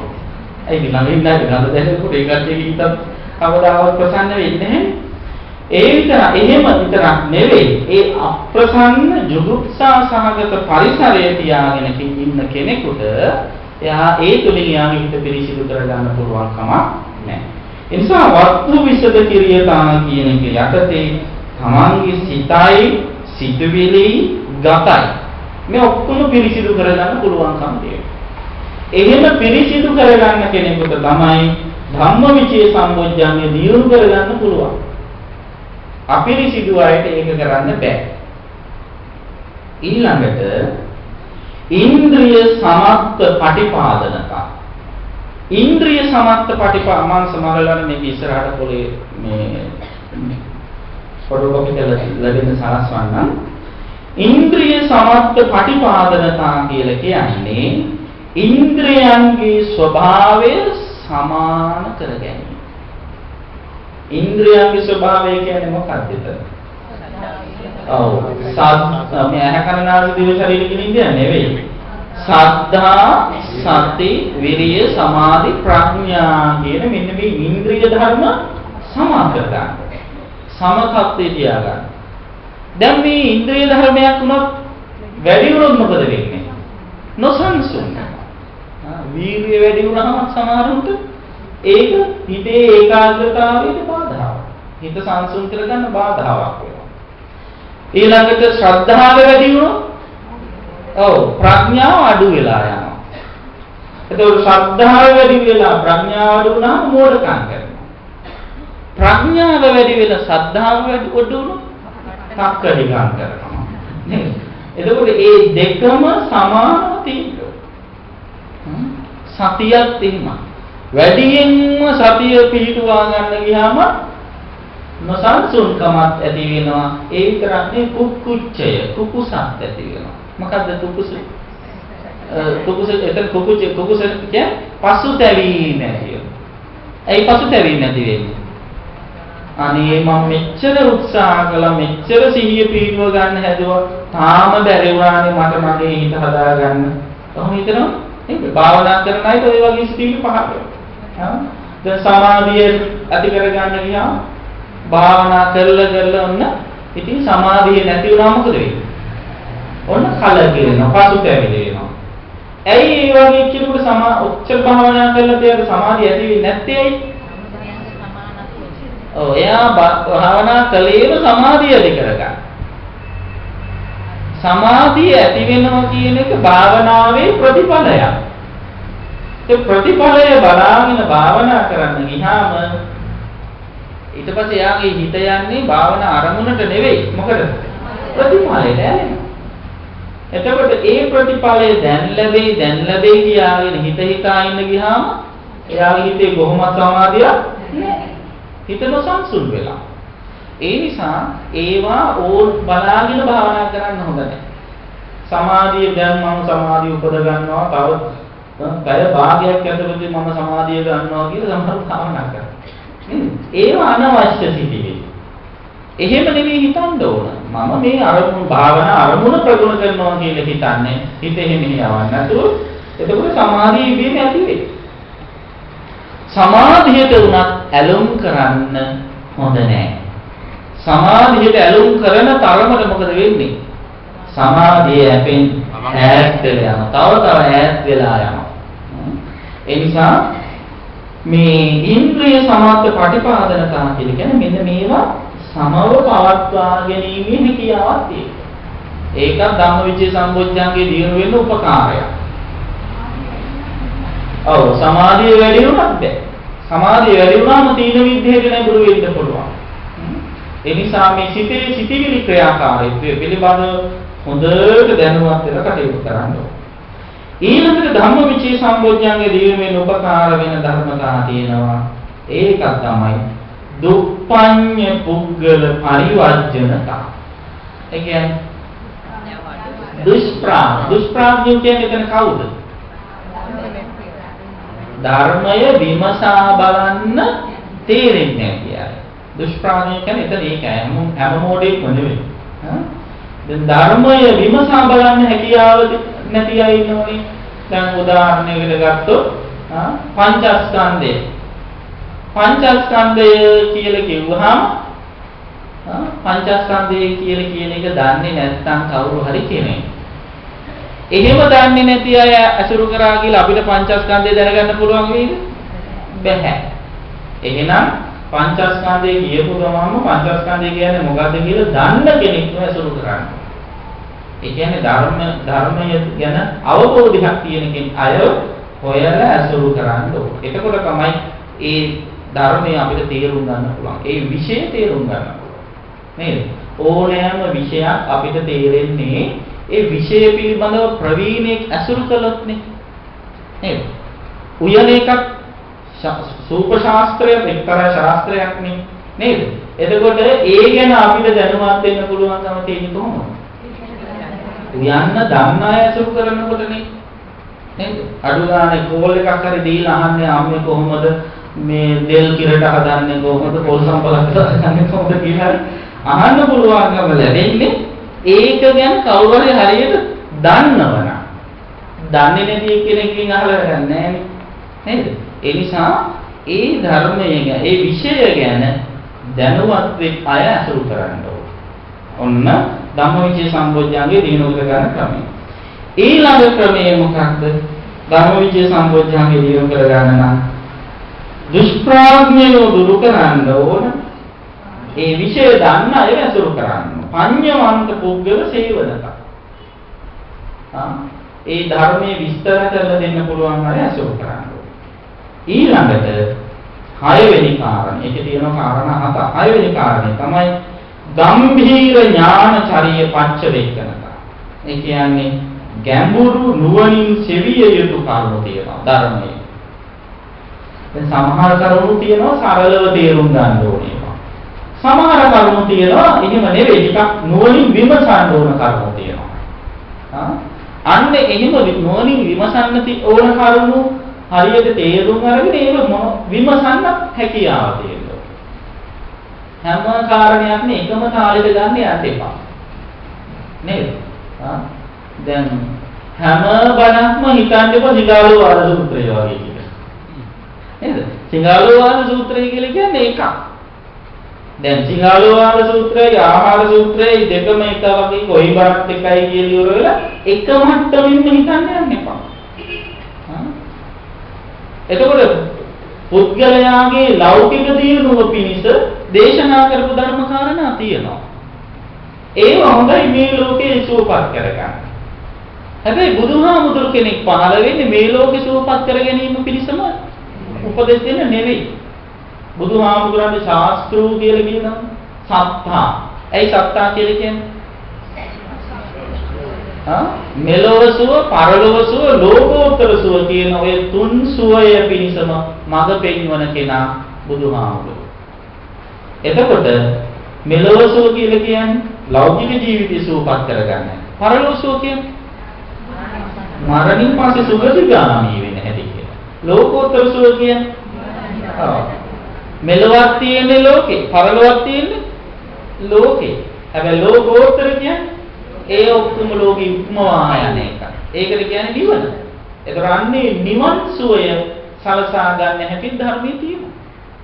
ඒ නිසා මෙලොව සුවය, පරලොව සුවයයි ගැන දේශනා කරපු ධර්ම ඉගෙන ගන්නවා වගේම නිවනට සමීප වෙන්න නම් මොකද කරන්න ඕන?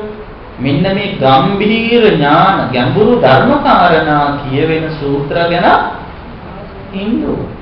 නැත්තම් ඉතින් හැමදාම සංසාරේ ඇවිල්ලා නේද? නැත්තම් වෙන්නේ දිගින් දිගටම මේ සංසාරේ ඉපදි මැරි තව දුකටපත් වෙන එක විතරයි.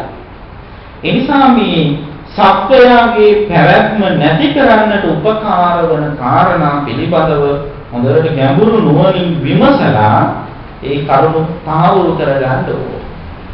ඊළඟට කාරණේ තදදිමුක්තතා. තදදිමුක්තතා කියන්නේ ධම්මවිචේ සම්පොච්චංගයේම ඇලී වාසය. ඇලුනා කියන්නේ ඒකටම යෙදিলা. ඒ ධර්ම කාරණාව තහවුරු කරගන්න විමසුම් නුවණින් කටයුතු කිරීමේම යෙදී ඉන්න ඕන. මේ කාරණා ඔක්කොම එක්ක තියෙන්න ඕන අනිත් ප්‍රධානම කාරණේ මොකද්ද? යෝනිසෝ මනසිකාරය. යෝනිසෝ මනසිකාරයත් එක්ක එකතු වෙච්ච මේ කාරණා මත තමයි ධම්මවිචේ සම්බොධ්‍යංගේ දියුණු කරන්න උපකාර වන ආහාරය බවට පත් වෙන්නේ. මේ කාරණා යමෙක් තුල නැත්තම් ඒ කියන්නේ එයාට ධම්මවිචේ සම්බොධ්‍යංගේ දියුණු වෙන්නේ නැහැ කියන එක. ඊළඟ සම්බොධ්‍යංගේ මොකක්ද? විරිය සම්බොධ්‍යංගය. විරිය සම්බොධ්‍යංගයට උපකාර වෙන ආහාරක් තියෙනවා. විරිය සම්බොධ්‍යංගේ දියුණු වෙන නෝවන් විරිය සම්බොධ්‍යංගේ උපදින උපන් විරිය සම්බොධ්‍යංගේ දියුණු වෙන ආහාර වෙන කාරණා තියෙනවා 11ක් තියෙනවා එතන කාරණා. මම කෙටියෙන් මතක් කරන්නම්. පළවෙනි එක තමයි වීරිය කියලා කියන්නේ මොකද්ද කියලා තේරුම් ගන්න ඕනේ ඉස්සෙල්ලා. මොකද්ද? වීරිය කියන්නේ උත්සාහය. කොමක් පිළිබඳවද? කුසලයට ඇති උත්සාහය. කුසලයේ හිත තුළ දිනු කරගන්න උත්සාහවත් වෙන්න ඕන. කෙනෙකුට එහෙම උත්සාහවත් වෙන්න හිතෙන්නේ මෙන්න මේ ආහාර තියෙනකොට. මොනවාද ආහාර? පළවෙනි එක තමයි අපාය භය පච්ච වෙක්ඛනතා. සසරෙන් මිදෙන්න හිතෙන්නේ ඉස්සෙල්ලම අපාය බය දකින්න පුළුවන් වෙන්න. අපාය කියලා කියන්නේ මෙන්න මේ වගේ තැන. මේ වගේ අපායවල ඉපදෙන්න ගියොත් අපිට වෙන්නේ මෙන්න මේ වගේ දුක් විඳින්නයි වෙන්නේ කියලා කල්පනා කළා. අපාය ගැන බය ඇති කරගන්න. බය ඇති කරගන්න කෙනා මොකද කරන්නේ? අපාය යන්නේ අකුසලයකට නැඹුරුම කියලා තේරුම් අරගෙන කුසලයට උත්සාහවත් වෙනවා. ඒ නිසා අපාය භය දැනෙන එක හොඳයිද නැද්ද? අපාය භය දැනෙන එක අතිශයින්ම වැදගත්. ඉතාම හොඳයි. ඒක ඉන්ද්‍රිය සම්පූර්ණයට ආහාරය. දෙක ආනිසංස දස්සාවිතා. ආනිසංස දස්සාවිතා කියන්නේ මොකක්ද? ඒකේ තියෙන වටිනාකම ආනිසංසය. වීරයේ දියුණු කිරීමේ තියෙන වටිනාකම. කුසලයට නැඹුරු වීමේ තියෙන වටිනාකම දකින්න පුළුවන්කම තියෙනවා. ආනිසංස දස්සාවිතා කියන්නේ ඒක. කුසලයට උත්සාහවත් වීමේ ආනිසංස දකින්න පුළුවන්කම තියෙනවා. ඊළඟට ගමන වීති පච්චවෙක්ඛනතා කියලා එකක් තියෙනවා. ගමන මඟ වීති කියන්නේ තමන් ගමන් කරන මාර්ගය. මොකද තමන් ගමන් කරන මාර්ගය ආර්ය ශ්‍රාමික මාර්ගය. ආර්ය ශ්‍රාමික මාර්ගය පිළිබඳව පච්චවෙක්ඛනතා. ඒ කියන්නේ ප්‍රතිවේක්ෂා කරනවා. ඒ කියන්නේ ප්‍රතිවේක්ෂා කරනවා කියන්නේ මොකක්ද? මා තුළ ආර්ය ශ්‍රාමික මාර්ගය දියුණු වෙනවාද කියලා නිතර මොනික කල්පනා කරන්න. මම නිවන් මාගේ ඉන්න කෙනෙක්ද? නිවන් මාගේ ඉන්නවනම් මගේ දෘෂ්ටිය මොන වගේ දෘෂ්ටියක්ද? රාග ద్వේෂ මෝහ යට වෙන දෘෂ්ටියක්ද? එහෙම නැත්නම් අනිත්‍ය හැමදෙනාම ළඟ තියෙන හොඳ දෘෂ්ටියක් නේද? සම්මාදිට්ඨිය කියලා කිව්වහම හැමෝටම තියෙන එකක් වෙන්න පුළුවන් නේ. හැමෝටම කියන්නේ බෞද්ධ නොවන අයට සම්මාදිට්ඨිය තියෙනවනේ නේද? බෞද්ධ නොවන අයට තියෙනවා මෙලොවක් අරලොවක් පිළිබඳ විශ්වාසය තියෙනවා. ඒ කම්මස්සකදා සම්මාදිට්ඨිය කියන එක අනිත්‍යගමවල තියෙනවා. ලෞකික සම්මාදිට්ඨිය. එතකොට ඒ ලෞකික සම්මාදිට්ඨියද මංගාවක් තියෙන්නේ. එහෙමනම් මම බෞද්ධ වීමෙන් ඇති ඵලය මොකක්ද? අන්‍යාගමික උදවිය තුල ලෞකික සම්මාදිට්ඨිය තියෙනවනම් ඒ සම්මාදිට්ඨියම නම් මං ළඟ තියෙන්නේ මොකද්ද? අනිත් ආගමේ එක්කෙනාගේ මගේ වෙනස. වෙනසක් නැහැ. නේද? එහෙනම් මා තුල ඇති කරගන්න ගත යුතු සම්මාදිට්ඨිය මොකක්ද? ලෝකෝත්තර සම්මාදිට්ඨියයි.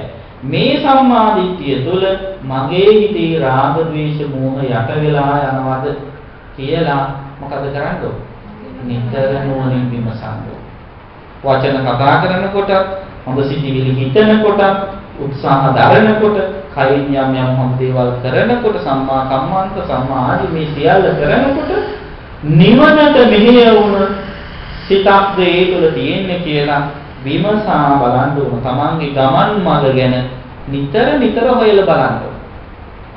සෝමමත් දින ආරෂ්ඨාංගික මාර්ගය පුරුදු කරන කෙනෙක් කියලා ඉවර වෙලා මොනවද පුරුදු කරන ආරෂ්ඨාංගික මාර්ගේ? මම හොඳ කතා කරනවා, මං ගාව හොඳ සිතිවිලි තියෙනවා, මං හැමතිස්සෙම කරන්නේ හොඳ වැඩ, ඒ නිසා මම හොඳයි කියලා හිතාගන්න එක නෙවෙයි. ලෝකෝත්තර තත්වයට නැඹුරු වුණ ආර්යයන්ගද මං ගාව දීරු වෙන්නේ කියන එක නිතර විමසන්න ඕන.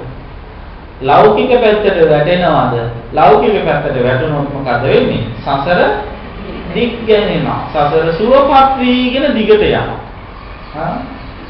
ලෝකෝත්තර පැත්තට වැටුණොත් මොකද වෙන්නේ? සසර කෙටි වෙනවා. සසර ගමන නවතනවා. ඒකයි නියම සැපේ කියන්නේ. අන්නේ නියම සැපේ ලැබෙන විදිහට මම මේ ආර්ය මාර්ගයේ මේ මාර්ගේ ගමන් කරන්න කියලා නිතර විමසන්න. එහෙම විමසන එක්කෙනාට තේරෙනවා නම් අනේ මේ මම හොඳයි කියලා හිතාගෙන ඉතින් ආර්ය අෂ්ටාංගික මාර්ගේ ඉන්නවා කියලා හිතුවට මන් තුල මෙතෙක් කල දිනු වෙලා තියෙන්නේ ලෞකික ආර්ය අෂ්ටාංගික මාර්ගේ නේ. රාග ద్వේෂ මෝහ දියුණු වෙන විදිහේ හොඳ දේවල් මම මේ කරලා තියෙන්නේ. ඊළඟ කල්පනා වුණොත් මොකද වෙන්නේ? වහා වීර්යයෙන් උත්සාහ කරනවා. නැවත උත්සාහ කරනවා කුසල මාර්ගයට එන්න එයා උනන්දු වෙනවා. අන්න ඒක තමයි ගමන වීති පක්ෂ වෙක්කනතා කියන්නේ. ඊළඟට පිණ්ඩ පාතාපච්ච පින්ඩපාතාපචයනතා කියලා තියෙනවා. ඒ කියන්නේ පිඬු සිඟා ගැනීම කෙරෙහි ගෞරව දක්වන්න. ඒ කියන්නේ මේ හාමුදුරු කෙනෙක් ගැන කියනකොට වීර සම්පොච්චංගේ තියෙන හාමුදුරු කෙනෙක් පින්ඩපාතේ වැඩිම පිළිබඳව ගරුසිත ඇතිව කටයුතු කරනවා. ඒ කියන්නේ ඇයි? ඒකට කැමති වෙන්න ඕන. ඒතර පින්ඩපාතේ යන්න කැමති වෙනවා කියන්නේ ඔව් ලද දෙයින් සතුටු වීමේ ගුණය පුරුදු කරනවා. ඒ විතරද? නෑ මානය නැති කරන්න කටයුතු කරනවා. පින්ඩපාත යනවා කියන්නේ හිඟා කනවා වගේ වැඩන්නේ. නේද? එතකොට දෙන්නොත් ගන්නවා නැත්තම් බැන්නොත් ඒකත් අරගෙන එනවා. බැන්නොත් ඒක ආයෙ දෙන්න යන්නේ නැහැ. නේද? බැන්නොත් ඒකත් අරගෙන ඉවර වෙලා එනවා. ඉවසන්න පුරුදු වෙනවා. එතකොට මේ කුසල ධර්ම වලට නැඹුරු වෙන ලොකු ක්‍රියාපටිපාටියක් තමයි පින්ඩපාත යනවා කියන්නේ. ඉතින් ලබ දෙයින් සතුට වීම, නිහතමානීකම, ඉවසීම මේව පුරුදු කරන්නට පෙළඹෙනකොට යාගේ හිතේ නිතරම කුසලය දියුණු වෙනවා. කුසලය දියුණු වෙනවා. ඒකත් වීර්ය සම්පොච්චංගේ දියුණු වෙන්න උපකාරයක් වෙනවා. ඊළඟට දායජ්‍ය මහත්ත පච්ච වෙක්කනතා. දායජ්‍ය මහත්ත පච්ච වෙක්කනතා කියලා කියන්නේ තමන්ට ලැබිච්ච දායාදවල මහත්වය ගැන නිතරම කල්පනා කරලා බලන්න ඕනේ. මොකද දායාද කියලා කියන්නේ? දායාද කියලා කියන්නේ මොකක්ද? බුදුහාමුදුරුවෝ දේශනා කරන්නේ මොන වගේ දායාද ඇතිව ඉන්න කියලාද? ධර්ම දායාදා වික්කවේ භවතමා ආමිෂ දායාද. ආමිෂ දායාද මේ ආමිෂ විදියට ලැබෙන දේවල් දායාද කරගෙන ජීවත් වෙන්න උත්සාහ කරන්න එපා. ධර්මයේ මේ උසස් දායාදය අපිට ලැබිලා තියෙනවා. අන්න ඒ ධර්ම දායාදය හැම මොහොතෙම ලැබෙන්නේ නැති එකක් කියලා හිතන්න. නේද? දැන් මේ ලැබෙන දායාදය මේක දායාදයක්. බ්‍රහස්පතින්දා ධර්ම පන්තිය කියන්නේ එක්තරා දායාදයක්.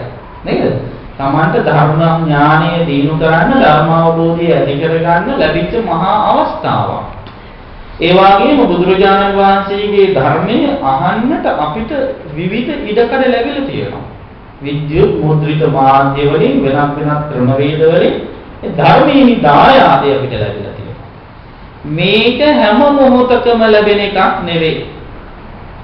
ඒකත් මතක තියාගන්න. නේද?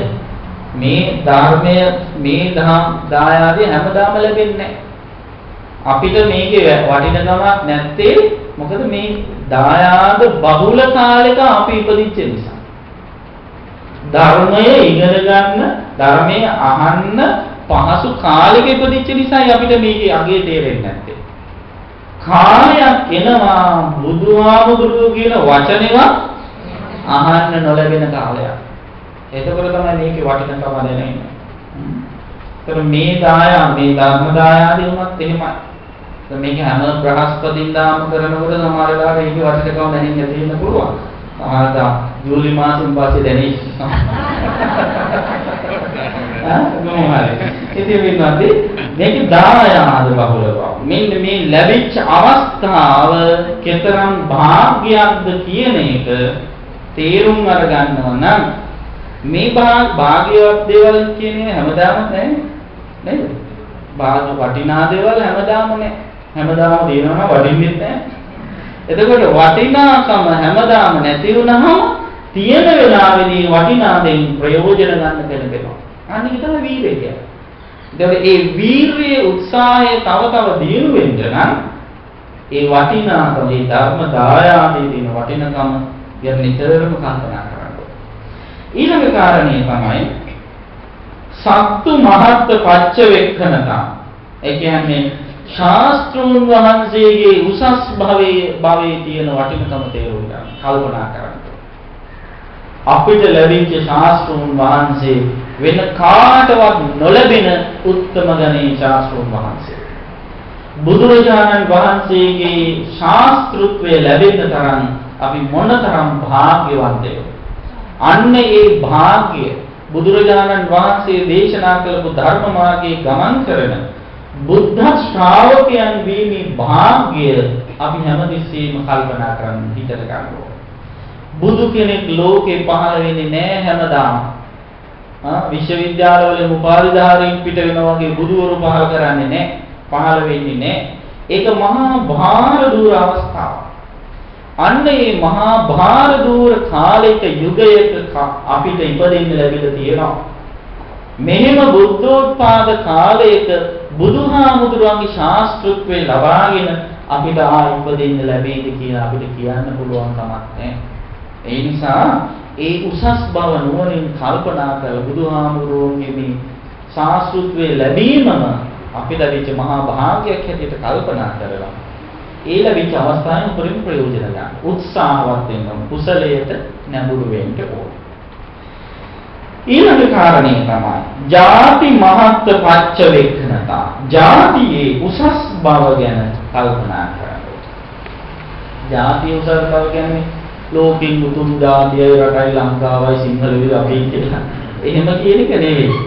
ಜಾති කියලා කියන්නේ ඉපදීමේ තියෙන උසස් බව. මොන කමද මිනිසත් බව ලබාගෙන ජාතිය ලැබීම. මිනිසෙක් වෙලා ඉපදෙන්නට අවස්ථාව ලැබීම නිකම්ම නිකන් මිනිසෙකුත් නෙවෙයි. එහෙනම් මොන මිනිසෙක්? පරමාර්ථ මිනිසෙක්. පරමාර්ථ මිනිසෙක් කියන්නේ පරමාර්ථ මිනිසෙක් කියන කාරණා තුනක් තියෙන්න ඕන කෙනෙක් තුල. මොනවාද? පළවෙනි එක තමයි ඇහැ කන නාසය දිව ශරීරය කියන ඉන්ද්‍රයන්ගේ විචාරත්වයක් නැති මිනිසෙක් කියලා ඉපදෙන්න ඕන. උපදී මාන්ද නොවෙච්ච බීරි නොවෙච්ච එහෙමයි ඉන්න ඕනේ. එහෙම නැති මනුෂ්‍ය ජීවිතයක් ලැබෙන්න. දෙක මන්ද බුද්ධික නොවිපදෙන්නත් ඕන. ඇහැ කන නාසය දිව ශරීරය කියන ඉන්ද්‍රයන්ගේ විචාරත්වයක් නැති මනුෂ්‍ය ජීවිතයක් තියෙන්නත් ඕන. හොඳ කල්පනා කරන්න පුළුවන් ඥාන ශක්තියක් තියෙන්නත් ඕන. මන්ද බුද්ධික නොවෙන්නත් ඕන. තුන කාටවත් අතනපා ජීවත් වෙන්න පුළුවන් ආර්ථික ශක්තියක් තියෙනවා. ඔන්න ඔය කාරණා තුන තියෙනවා නම් ඒ ජීවිතය තමයි පරමාර්ථ මනුෂ්‍ය ජීවිතය කියන්නේ. එතකොට එහෙම මනුෂ්‍ය ජීවිතයක් ලැබෙන්නේ ඊටාම කලාතුරකින් ලේසියෙන් නෙවෙයි. ಜಾති කියන්නේ යන්නේ එතන. ಜಾති මහත්වය කියන්නේ අන්න ඒ තමන්ගේ භාගය කල්පනා කරන්න. අපි එක්කම ඉපදෙන අය අංග විකල වෙලා ඉපදෙද්දී මන්ද බුද්ධික වෙලා ඉපදෙද්දී එහෙම නැත්නම් ආර්ථික දුබලතාවයන්ගෙන් යුක්තව ඉපදෙද්දී අපට මේ ලැබිච්ච මහා භාග්‍ය ගැන කල්පනා කරන්න. කල්පනා කරලා මේ භාග්‍ය ආයි ලැබෙයි දන්නේ නැහැ කියලා සැකේකුත් හිතේ ඇති කරගෙන ඒ ශක්තියක් බවට පත් කරගන්න ඕන. නැවත කුසලයට යොමු වෙන්න වීරයෙන් කුසලයේ දියුණු කරන්න. අන්න ඒක තමයි මෙතන ಜಾති මහත්තාවය කියලා කියන්නේ. ඊළඟට බ්‍රහ්මචාරී මහත් පච්ච වේකනතා අටවෙනි එක. බඹසර විසීමෙහි උසස් බව නුවණින් සලකා බැලීම. බ්‍රහ්මචාරීව ශ්‍රේෂ්ඨ ජීවිතයක් ගත කිරීමේ තියෙන වටිනකම නිතරම කල්පනා කරන්න. මේ සීල සම්පන්න ජීවිතයක්. පරිදීකින් කියනවා නම් මේ විදිහට සිල් ගන්න හැම කාලෙම වෙන්නේ නැහැ. මේ බ්‍රහ්මචාරීව මේ උතුම් බඹසරේ හැසිරෙන්නේ හැම මොහොතෙම හම්බ වෙන්නේ නැහැ. ඒකේ ඒ අවස්ථා දුර්ලභකමක් කල්පනා කරන්න ඕනේ. ඒකේ ශ්‍රේෂ්ඨත්වය කල්පනා කරන්න ඕනේ. ඒකේ තියෙන වටිනකම කල්පනා කරන්න ඕනේ. එතකොට ඒකේ තියෙන අමාරුව ගැන හිතන එක නෙවෙයි. දැන් ගොඩාක් අය හිතන්නේ මොකක්ද? සිල් සමාදන් වෙන කතා කරාම අහනවා එළි වෙනකම් ඉන්න ඕනද කියලා තමයි. ඒක තමයි පළවෙනි ප්‍රශ්නේ. නේද? ඉතින් දැන් මේ පටන් ගන්නෙම අමාරු තැන. මේව කරන්න වෙනවා නේද කියලා අමාරු දේවල් හිතනකොට මොකද වෙන්නේ? කරන්නත් අමාරු හිතෙනවා. එතකොට පටන් සීලයේ පටන් ගත්තාම අමාරුයි. අමාරුයි පටන් ගත්තාම සමහරුන්ට හිතෙනවනේ මම මේ සීල් රකින්න කලින් ඊට වැඩිය හොඳ දෙයක් කියන්නේ හිත සතුටින් සීල් රකින්න ගත්තට පස්සේ මේ අමාරු හිතට ප්‍රශ්නයි පීඩාවලු ඔක්කොම එන්නේ කි එහෙම එහෙම නෑ. ඒ නිසා පටන් ගන්න ඕන හොඳ ප්‍රබෝධයක් වූ සිතකින් සීලේ උනත් එහෙමයි. සීලේ පටන් ගන්න ඕන බරසාර විදිහට නෙවෙයි. එක්තරා අවස්ථාවකදී හාමුදුරු කෙනෙක් ඇවිල්ලා බුදුහාමුදුරන්ට කියනවා බුදුහාමුදුරනේ මට බෑ මේ ඉන්න මම යනවා සිවුරු ඇරලිට. ඇයි? මට බෑ මෙච්චර සිල්පද තුගයක් රකින්න. ඊට පස්සේ බුදුහාමුදුරු මේ හාමුදුරන්ගෙන් අහනවා ඔයාට මොකක් හරි පොරොන්දුවක් කරද්දී මම මහන්නේ කියලා කිව්වා. නෑ මේම ගලොත් මානව කමේ තියාගන්නම් කියලා. බුදුහාමුදුරට අගය කළා ගැම දිනා යන්න ඕන වෙලාව දොර ඇරලා ඉන්න කියලා. ඒලා ආයි කිව්වා මම එහෙම පොරොන්දුවක් කරද්දී මහාන කරේ නෑනේ. ඔයාට ඕන නම් පුළුවන් නම් එකක් රැක ගන්න පුළුවන් නම් පුළුවන් ඕන දෙයක් කරන්න කියලා. එකක් නම් එකක් නම් රකින්න. මොකද්ද? සිත රැක ගන්න කියලා. සිත රැක්කාම ওই විදිහම අනිත් ඒවාත් රැකෙයි කියලා. අන්නේ ඔය සමහර බලසාර විදිහට යම් දේවල් ගන්නවානේ. එහෙම එනකොට එපා වෙනවා වැඩි. එහෙම නැතුව මේ සීලයේ තියෙන වටිනාකම හැමදෙස්සෙම අගය හොඳට හිතන්න. ඒ සීලයේ අගය ඒ වටිනාකම දැනෙන්න උසස් බව දැනෙන්න අන්නේ ඒකට නැඹුරු වෙනවා. සීලය නිසා මම උසස් පුද්ගලයෙක් බවට පත් වෙනවා කියලා දැනුණාම ඒ බඳු සීලය ආරක්ෂා කරගන්න එයා පෙළඹෙනවා. ඊළඟට විරිය සම්බොජ්ජංගයේ ආහාර වෙන ප්‍රධානම කාරණයක් තමයි කුසීත පුද්ගල පරිවර්ජනතා. ඒ කියන්නේ කම්මැලිව ආශ්‍රය කරන්න එපා. කම්මැලිව ආශ්‍රය කරන්න ගත්තොත් මොකද වෙන්නේ? Tamanට කම්මැලිකම එනවා. ඒ නිසා නිදිමත හැදෙන අය ළඟ භාවනා කරන්න වාඩි වෙන්න නම් එපා. එයා නිදි කියලා වැටෙනකොට මෙයාටත් හිතනවානේ තනියෙන් කියලා වැටෙන සපෝට් එකට මාත් කියලා වැටෙනකොට කියලා. එයා කියලා වැටෙන්න ගන්නවා. එහෙමයි ඕන තරගෙට කියලා වැටෙනවා. එක්කෙනෙක් පපුව ගාව නම් ඔළුව කඩාගෙන වටලා ඉන්න අනිත් වෙනා බඩ ගාවට ඔළුව කඩාගෙන. එහෙමයි ඕන තරන්නේ. ඉතින් ඒ නිසා කම්මැලි අය දකින්න නිදිමත අය දකින්නකොට අනිත් අයට නිදාගන්න නෙහිද? නේද? ඒක තමයි සාමාන්‍ය ප්‍රත්‍යක්ෂ පිටේ හැටි. උද්‍යෝගයෙන් බොහොම උනන්දුවේ උද්ධාන වීරයෙන් කොන්ද කෙලින් තියාගෙන ලස්සනට ප්‍රසන්නව භාවනා කරන කෙනෙක් දැක්කම බලන් ඉන්න අය නැතාස හිතෙනවා. මාත් පොඩ්ඩක් කරලා බලන්න ඕන කියලා. නේද? අනිත් නැත්තම් හිතන්නේ මොකද? අනිත් අයටත් එපා. ඒක තමයි මම බණකට කියනකොට ඔය මාධ්‍යවලදී කිව්වේ බණ අහනකොට පෙන්නන්න ටිකක් ප්‍රබෝධයෙන් බණ අහන හොඳ පිරිසක්. ප්‍රබෝධයෙන් බණ අහන පිරිසක්. තරුණ අය වෙන්නත් පුළුවන්, වයසක අය වෙන්නත් පුළුවන්. හැබැයි හොඳට බණ අහන. කොන්ද කඩාගෙන වටගෙන නිදි කිරා වැටි බණ අහන අය පෙන්නන්න හොඳ නැහැ. එහෙම ඉන්නවා බලන් ඉන්න අයට තියෙන බණ අහන්නේ මෙන්න මේ වගේ කට්ටිය කියලා. අපි ඒ தත්ත්වයට තාමපත් උනේ නෑනේ. අපේ කොන්ද බුදු වුණාට පස්සේ බණ අහන්නම් කියලා. තමයි යාළ හිතන්නේ ඊට පස්සේ. එහෙම නෙවෙයි හොඳ අය, හොඳ ජවය, බලය, සවිය තියෙන අය ඒවා කරන බව පෙන්වුවාම අනිත් අයට උත්සාහයක් ඇති වෙනවා. කුසලයේ උනන්දු ඇති වෙනවා. නිසා කම්මැලි අයව එක්ක භාවනා කරන්න සූදානම් වෙන්න ඕන නැහැ. වීර්යය තියෙන වීර්යයක් නැති වෙනවා. ආරද්ධ විරිය පුද්ගලස්ස සේවනතා අසුරු කරනවා නම් කරන්න ඕන කවුද? ආරද්ධ වීරියෙන් කරු. උත්තාන වීරියෙන් කටයුතු කරන අය වෙන්න ඕන.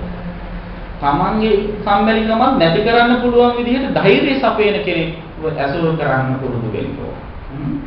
ඊළඟට තදදි මුත්තතා. ඒ කියන්නේ වීරිය සම්පෝඥාංගෙම දියුණු කරගැනීමේ යෙදෙච්ච මනසකින් කටයුතු කරන්න. ඒ කියන්නේ විරිය සම්පෝඥාංගෙම දියුණු කරන ආශාවෙන් උනන්දුවෙන් කැපවීමෙන් කටයුතු කරන බව තියෙනවා. මෙන්න මේව තමයි විරිය සම්පෝඥාංගේ දියුණු වෙන්න තව තියෙන ආහාර වෙන්නේ.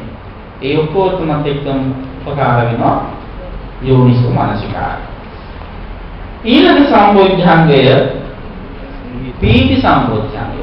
බුදුහාමුදුරුවෝ මතක් කරන පීති සම්පෝඥාංගයටත් ආහාර තියෙනවා. ඒ ආහාර තියෙන නිසා උපන් පීති සම්පෝඥාංගය වැඩි දියුණු වෙනවා. නූපන් පීති සම්පෝඥාංගය උපදව ගන්න පුළුවන්. මොනවාද මේ ප්‍රීතිය දියුණු වෙන කාරණා? ඔන්න පළවෙනි කාරණිය හැටියට දක්වලා තියෙන්නේ බුද්ධානුස්සති. ඒ කියන්නේ බුදු ගුණ මෙනෙහි කිරීම. ධම්මානුස්සති දහම් ගුණ මෙනෙහි කිරීම. සංඝානුස්සති සංඝ ගුණ මෙනෙහි කිරීම. සීලානුස්සති සීලයේ ආනිසංස මෙනෙහි කිරීම. ඡාගානුස්සති දීමේ වටිනාකම් ආනිසංස මෙනෙහි කිරීම. දේවතානුස්සති දෙවියන් දිව්‍යත්වයට පත් වුණ කාරණා කල්පනා කිරීම. උපසමානුස්සති ඒ කියන්නේ කෙලෙස් සංසිඳීමේ ඇති සෝය මෙනෙහි කිරීම. ඊළඟ කාරණේ ඔන්න ප්‍රීතිය නැති වෙන ප්‍රීතිය දියුණු වෙන්න නම් උපකාර වෙන කාරණයක්. ලෝක පුද්ගල පරිවර්ජනතා.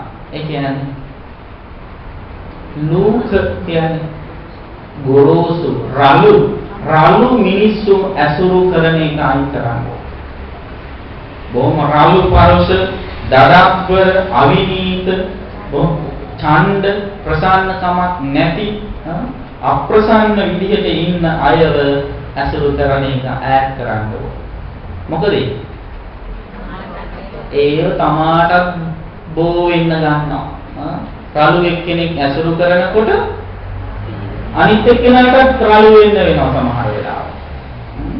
ගොරෝසු ගති වලින් යුක්ත එක්කෙනා ඇසුරු කරන ගොරෝසු වෙන හිත ප්‍රසන්න වෙන්නේ නැහැ. ඊළඟට රූක්ෂ ප්‍රතිපත්ති වලට අඹුරු වෙච්ච සමහර අය දැක්කහම ප්‍රසාදයක් ඇති වෙන්නේ නැහැ. ආකාරවදී ශ්‍රද්ධාව තියෙන අය. රූක්ෂ ප්‍රතිපත්ති තියෙනවනේ.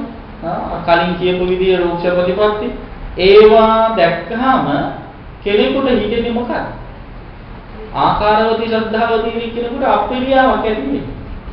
නේද? සිවුරුවට හොදන්න නැතුව නාන්නත් නැතුව කෙලිරව වවාගෙන අපිරිසිදුව ඉන්න කෙනෙක් දැක්කහම ප්‍රසාදයක් ඇති වෙන්නේ නැහැ නේ කාටවත්. ඒකවල අප්‍රසාද. ඒකවල එතන ප්‍රීතිය නැති වෙලා. ඒතර ප්‍රීතිය ඇති වෙන විදිහට පවතින්න ඕන. ඒකත් වටිනවා. ඒ නිසා මොකද්ද? ලෝක පුද්ගල පරිවර්ජන රළු පුද්ගලයන් වර්ජනය කරනවා වගේම ඊළඟ කාරණය තමයි සිනිද්ධ පුද්ගල සේවනතා. සිනිද්ධ කියන්නේ ලෝක කියන්නේ රළු නම් සිනිද්ධ කියන්නේ සිනිඳු. සිනිඳු මෘදු ගති තියෙන පුද්ගලයන් ඇසුරු කරනවා. රළු පරුස වචන පාවිච්චි කරන්නේ නැති, බොහොම මටසිනිති වචන කතා කරන, බොහොම ප්‍රියශීලී වචන කතා කරන, හෘදයාංගම වචන කතා කරන, වැඩක් උනත් බොහොම ලස්සනට පිළිවෙලට කරන, අවුල් කරගන්නේ නැති. අන්න ඒ වාගේ හැසිරීම් රටාවල් තියෙන අය ඇසුරු කරනවා. එහෙම ඇසුරු කරනකොට ඒ සතුටුයි. නේද? දැන් වැඩක් උනත් අවුල් කරගෙන බාගෙට කාලට කරන අය ඇසුරු කරන ගත්තාම එයාගේ ඒ ඇසුරු කරන එක්කෙනාගේ හිත නොසන්සුන් වෙනවා. ඒ හිතට මහා දුකක් එන්නේ. සතුටක් නෙවෙයි. හැබැයි සතුට ඇති වෙනවා හැමෝම එකට ලස්සනට වැඩ කරනවා නම් නේද? විහිළුවෙන් බොහොම ලස්සනට වැඩ කරනවා නම් එතකොට එතන තියෙන කිසියම් සතුටක්. මොකද ඒකේ තෘප්තියක් තියෙනවා. ගමන් බිමන් යනකොට උනත් එහෙමයි. දැන් සමහරව ඉන්න විනෝද ගමන් යනකොට භාවනා කරන්න හදනවා. නේද? එතකොට ඉතින් අනිත් අයටත් ඒක මහා අප්‍රසන්න වෙන්න පුළුවන්. භාවනා කරන්න විනෝද ගමන් යන්න ඕනේ නෑනේ. නේද? විනෝද ගමන් යනකොට එහෙම යන්න ඕන. සතුටින් විනෝදෙන් යන්න ඕන. සමහර වෙලාව හරි සීරියස් නේද? බොහොම මේ අද විදියට තමයි ඉන්නේ. ගමනක් විමනක් යනකොට වටපිට බලන්නේ නැහැ, කතා බස් කරන්නේ නැහැ, ළඟ ඉන්න කෙනාට hina වෙන්නේ නැහැ. එක කාලයකට යන්නේ. සමහරව එහෙමනේ බොහොම හොඳට විනෝදයෙන් සතුටෙන් hina වෙවි බොහොම ප්‍රියශීලීව යනවා. ඔව්. එතකොට ඒ වගේ අය අසුරු කරන අය කැමති. ඒ කට්ටියගේ හිතත් සතුටු වෙනවා.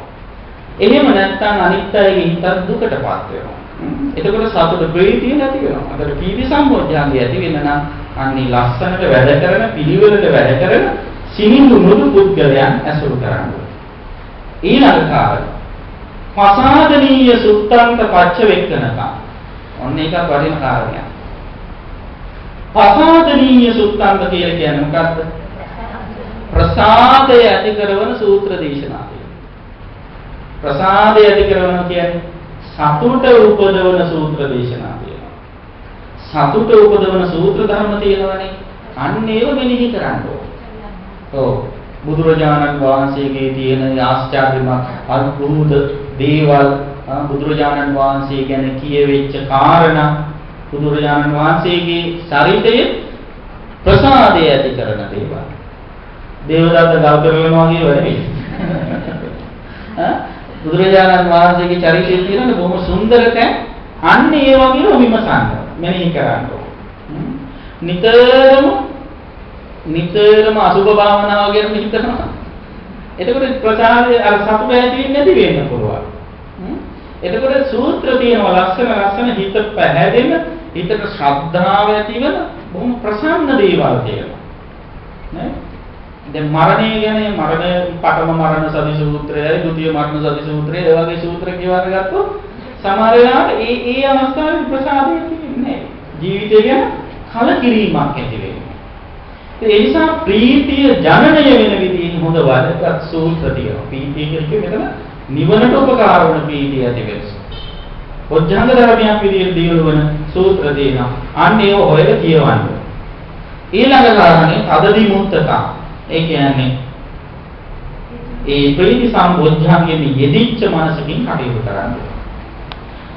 ඊළඟ පස්සද්ධි සම්බොධ්‍යංගය. පස්සද්ධි සම්බොධ්‍යංගය නිකාම ඇති වෙන්නේ හේතු නිසායි හටගන්නේ. ඒකට ආහාර තියෙනවා. පස්සද්ධි සම්බොධ්‍යංගයට ආහාර වෙන හේතු කීපයක් දක්වලා තියෙනවා. පස්සද්ධි කියන්නේ මොකක්ද? සහැල්ලුකම්. දෙකක් තියෙනනේ පස්සද්ධි.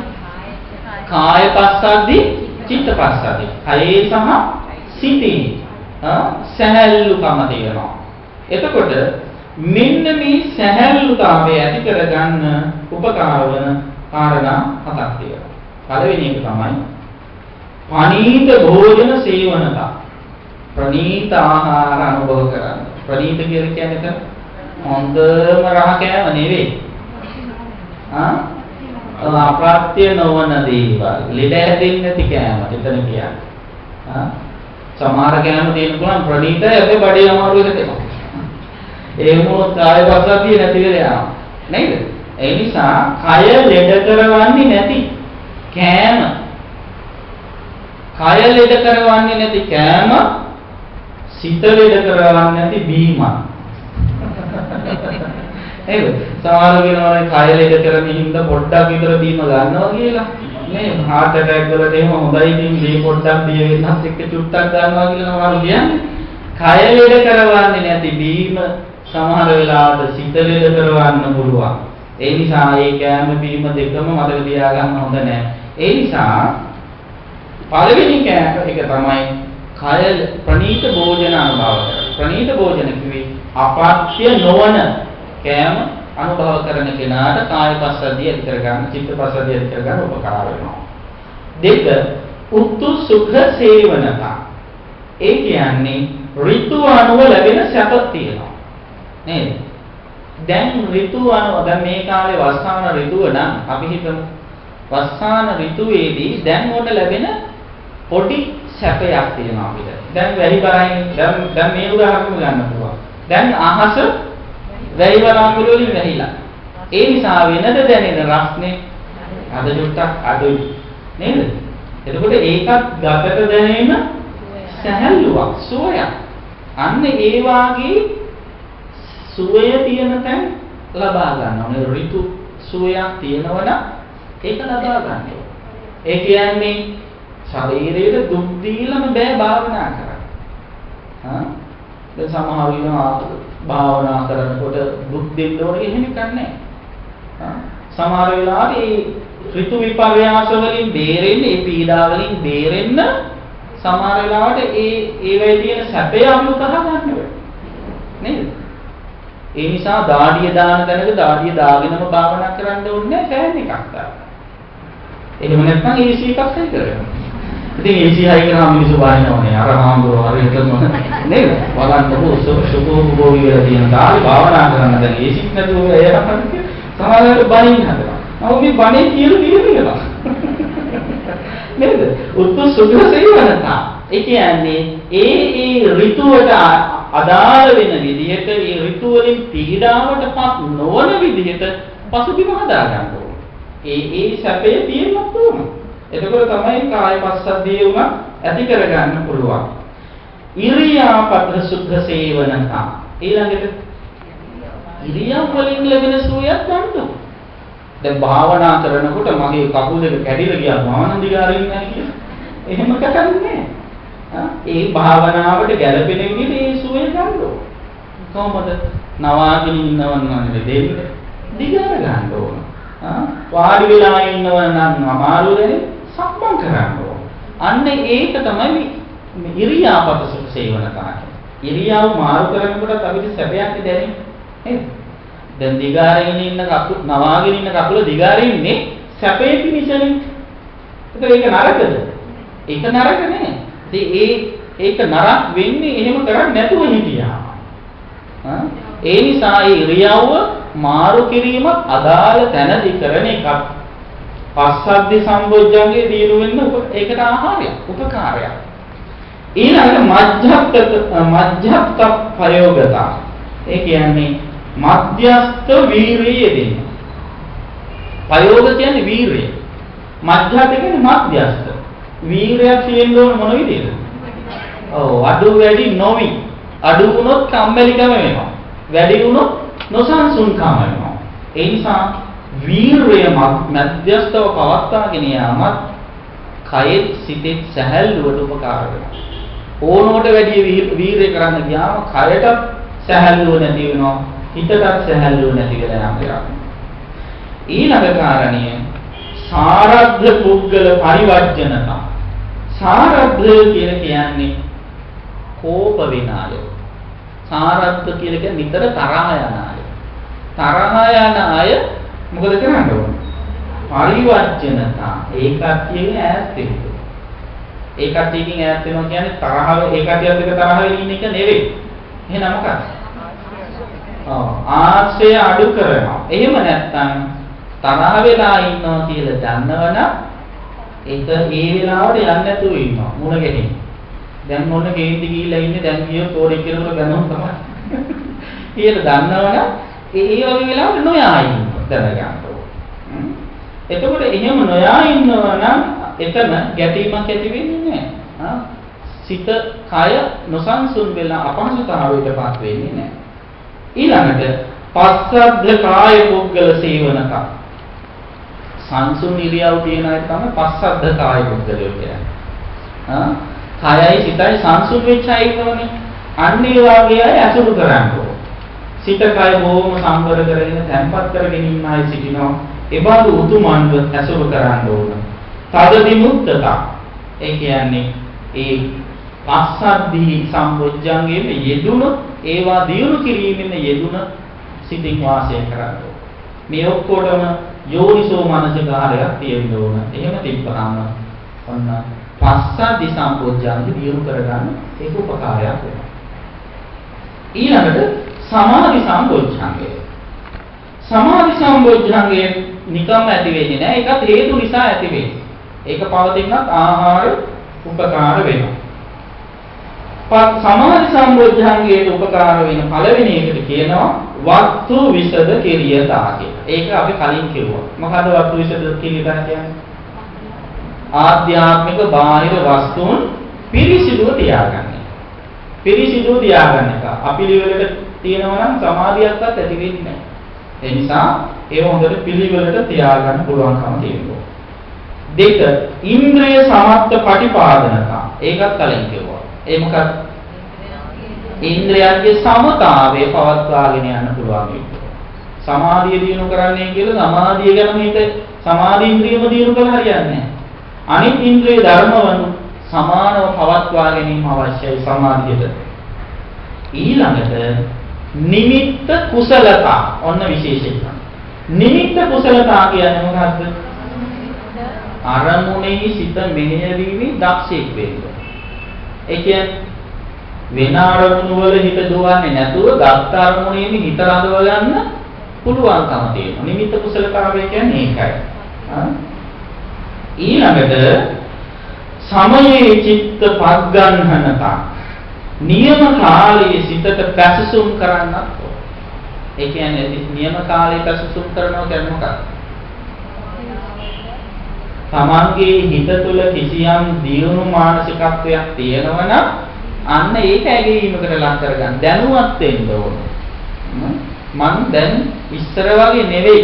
මට දැන් ටිකක් හිත එකඟ කරගන්න පුළුවන් කියන ඒ සතුට තියාගන්න ඕන හිතේ. ඒකත් අවශ්‍යයි. සමයේ චිත්ත නිග්ගන්හනතා ඊළඟ එක. නියම කල්හි සිතට නිග්‍රහ කරන්නත් ඕන. නියම කල්හි සිතට නිග්‍රහ කරනවා කියන්නේ මොකක්ද? හිත නොසන්සුන් වුණාම දැනගන්න ඕන දැන් මගේ හිත නොසන්සුන් වෙලා මේ අරමුණු පස්සේ දුවනවා මෙහෙම ගියොත් නම් හිත පාලනය කරගන්න බෑ කියලා ඒ අරමුණු පස්සේ යන එක හොඳ නෑ කියලා තේරුම් අරගෙන හිතට දොස් කියනවා. හිතට දොස් කියනවා කියන්නේ Tamanටම දැනගන්න නරක විදිහට දැනගන්නව නෙවෙයි. ඒක නරකයි කියලා තේරුම් ගන්න. ඊළඟට සමයේ සම්පහන්සනතා නියම කල්හි සිත ගැන සතුටු වෙන්න ඕන. ඒ කියන්නේ නියම කල්හි සිත ගැන සතුටු වෙනවා කියන්නේ සිතේ දියුණු මානසිකත්වයේ ඒ වෙලාවට දැනගන්න එක. ඔන්න දැන් මෙහෙම නොසන්සුන්ව සිටිච්ච දැන් සංසුන් වීගෙන එනවා, තැන්පත් වීගෙන එනවා කියලා ඒකත් දැනගන්න ඕන. දැන් වෙනදා නැති විදිහට මගේ හිත තැන්පත් වෙලා තියෙන්නේ. ඒ විදිහට හිතේ තියෙන ඒ සංසුන්කම, තැන්පත්කම හොඳට අවබෝධ කරගෙන සතුටු වෙන්න ඕන. ඊළඟට සමයේ අධ්‍රුපෙක්කනතා නියම කල්හි සිත සමාධිගත කරන්න මධ්‍යස්ථ කරන්න ඕන. නියම කල්හි මධ්‍යස්ථ වෙන්න ඕන. ඒ කියන්නේ සමහර වෙලාවට භාවනා කරන්න ගිය ගමන්ම මධ්‍යස්ථ වෙනවා. ඒක හොඳ නැහැ. සමහර වෙලාවට කිසි ඉවරයක් නැතුව අන්තිමටම මධ්‍යස්ථ වෙනවා. එහෙම නැතුව නියම වෙලාවේදී සිත මධ්‍යස්ථ කරගන්න දැනුවත් වෙන්න ඕන. ඒ කියන්නේ අරමුණ සමහර වෙලාවට දිගටම යනවා, එල්ලිලා යනවා. එහෙම නැත්නම් අරමුණ මෙනෙහි කරන්න බැරි වෙනවා. අරමුණ මෙනෙහි කරන්න බැරි වීම තුල අරමුණේ ඕනවට වැඩි එල්ලිලා යාම තුල මොකද වෙන්නේ? සමාධිය රැඳෙන්නේ නැහැ. සමාධිය පවතින්නේ නැහැ. ඒ නිසා චිත්ත ඒකාග්‍රතාවයේ ඇති කරගන්න අරමුණ මධ්‍යස්ථව පරිහරණය කිරීමේ හැකියාව තියෙනවා. ඒකත් සමාධි සම්පෝඥාංගයේ උපකාරයක්. ඊළඟට මෙතන තියෙන මේ අසුරු කිරීමේ ලොකු වැදගත්කම. ඒ නිසා හැමදාම මේක දාලා තියෙනවා. අසමාහිත පුද්ගල පරිවර්ජනතා. සිත සංසුන් නැති කලබලකාරයව අසුරු කරන්න හොඳ නැහැ.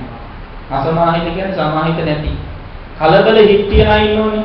එහෙම අය අසුරු කරන්න හොඳ නැහැ. ඊළඟට සමාහිත පුද්ගල සේවනතා.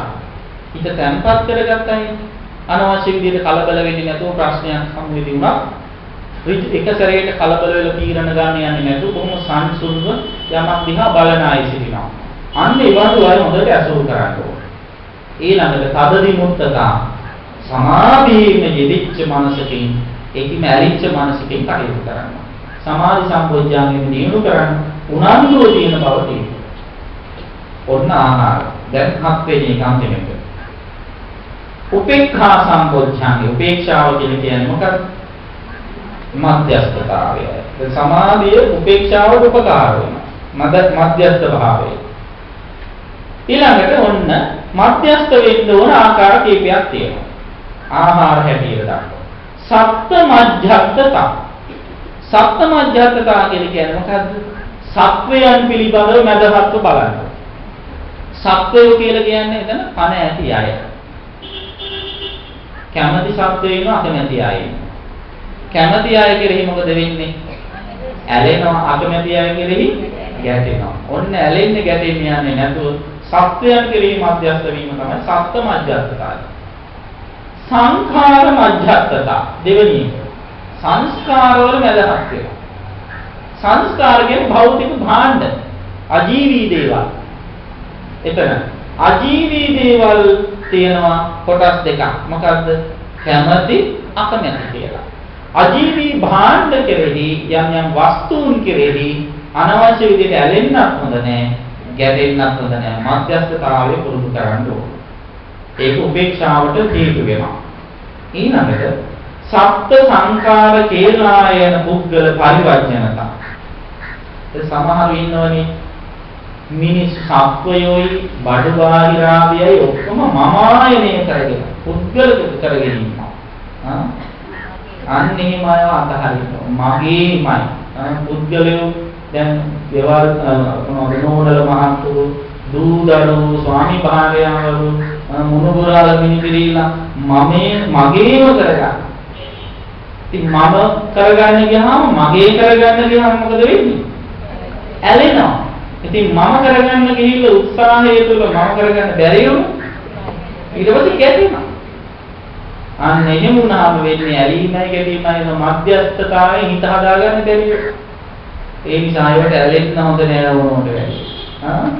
එහෙම ඇලෙන්න ගියොත් වෙන්නේ පිරිහෙන එක. ඒ නිසා ඇලෙන අය දැකලා ඇලෙන දේවල් වලින් ඈත් වෙන්න ඕන. ඇලෙන දේවල් වලින් ඈත් වෙන්න ඕන. ඇලෙන පුද්ගලයන්ගෙන් ඈත් වෙන්න ඕන. ඒ විදිහට මමායනය කරන අයගෙනුත් ඈත් වෙන්න ඕනේ. ආය ආශ්‍රය කරන්න ගියාම අපටත් එන්නේ මමායනය කිරීම. ඊළඟ සප්ත සංඛාර මජ්ජත් පුද්ගල සේවනක. සත්‍යයන් පුද්ගලයන් බඩු බාහිර ආදී ඕන වටේට ඇලෙන්නේ නැති මධ්‍යස්ථතාවයෙන් ඉඳන්නවා. ඇලීමකුත් නැහැ ගැටීමකුත්. තිබ්බයි කියලා අනවශ්‍ය විදිහට සතුටු වෙන්නේ නැහැ. නැහැ කියලා අඩායටෙන්නේ නැහැ. ඒ දෙයට මදහත් මුහුණ දෙන්න පුළුවන්ව දරාගැනීමේ ශක්තිය යුක්ත මිනිස්සු ඉන්නවා. අන්නේ බඳු අය නිතරම සුරු කරන්න ආශ්‍රය කරන්න. ඊළඟ කාරණේ තදදිමුත්තතා. තදදිමුත්තතාවය කියලා කියන්නේ ඒ උපේක්ෂාවම දියුණු වෙන විදිහට කටයුතු කරන්න ඕනේ. ඒකෙන් ඇලී කටයුතු කරන්න ඕනේ.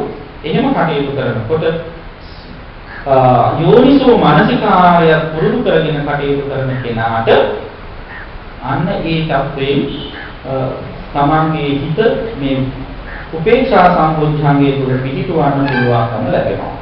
ඉතින් පින්වත්නි ඊට පස්සේ බුදුරජාණන් වහන්සේ මේ සූත්‍රයේදී සප්තබෝධ්‍යංග ධර්ම ගැන විස්තර කරලා පංච නීවරණයන් නැති වෙන්න හේතු මතක් කළා. දැන් මම කලින් කිව්වේ පංච නීවරණයන් ඇති වෙන්න හේතුනේ පංච නීවරණයන් නැති වෙන්න හේතු. ඒ කියන්නේ ඇති වෙන්න හේතු නැති කරන්නේ කොහොමද කියන එක සිහිපත් කරලා දුන්නා. ඊළඟට සප්තබෝධ්‍යංග ධර්මයන් දිගින් දිගටම දියුණු කරන්නේ කොහොමද කියලා විස්තර කරලා දුන්නා. ඉතින් ඊළඟ පන්තියේදී තමයි පංච නීවරණ ධර්මයන් නැති කරන හැටි කියලා දෙන්න වෙන්නේ. නැත්තම් තියෙන නීවරණක් වැඩි වෙන්න පුළුවන්. වෙලාවෙ ඉන්නලාගේ නිසා. ඒ නිසා මේ සූත්‍රය ඊටාම වැදගත් සූත්‍රයක්. ඊටාම දීර්ඝ සූත්‍රයක්. අනිවාර්යයෙන්ම දැනගත යුතු සූත්‍රයක්. නිවන් මාර්ගයේ ගමන් කරන උදවියකින් පසක් කරගත යුතු සූත්‍රයක්. ආහාර සූත්‍රය කියලා කියන්නේ. ඒ නිසා ඉතිරි කාරණා ටික පින්නතුන්ට ලබන සතියේදී විස්තර කර දෙන්නට අපේක්ෂාවෙන් අද මේ සූත්‍ර දේශනාව මෙලෙසින් සමාප්ත කරනවා. ඉතින් මේ පුර පහළ කරගත් උතුම් කුසල් වලින් හැම දිනාටම හැකියතරම් මේ උතුම් නිවන් සුව සැලසේවා සාදු සාදු. දැන් මේ සර්ව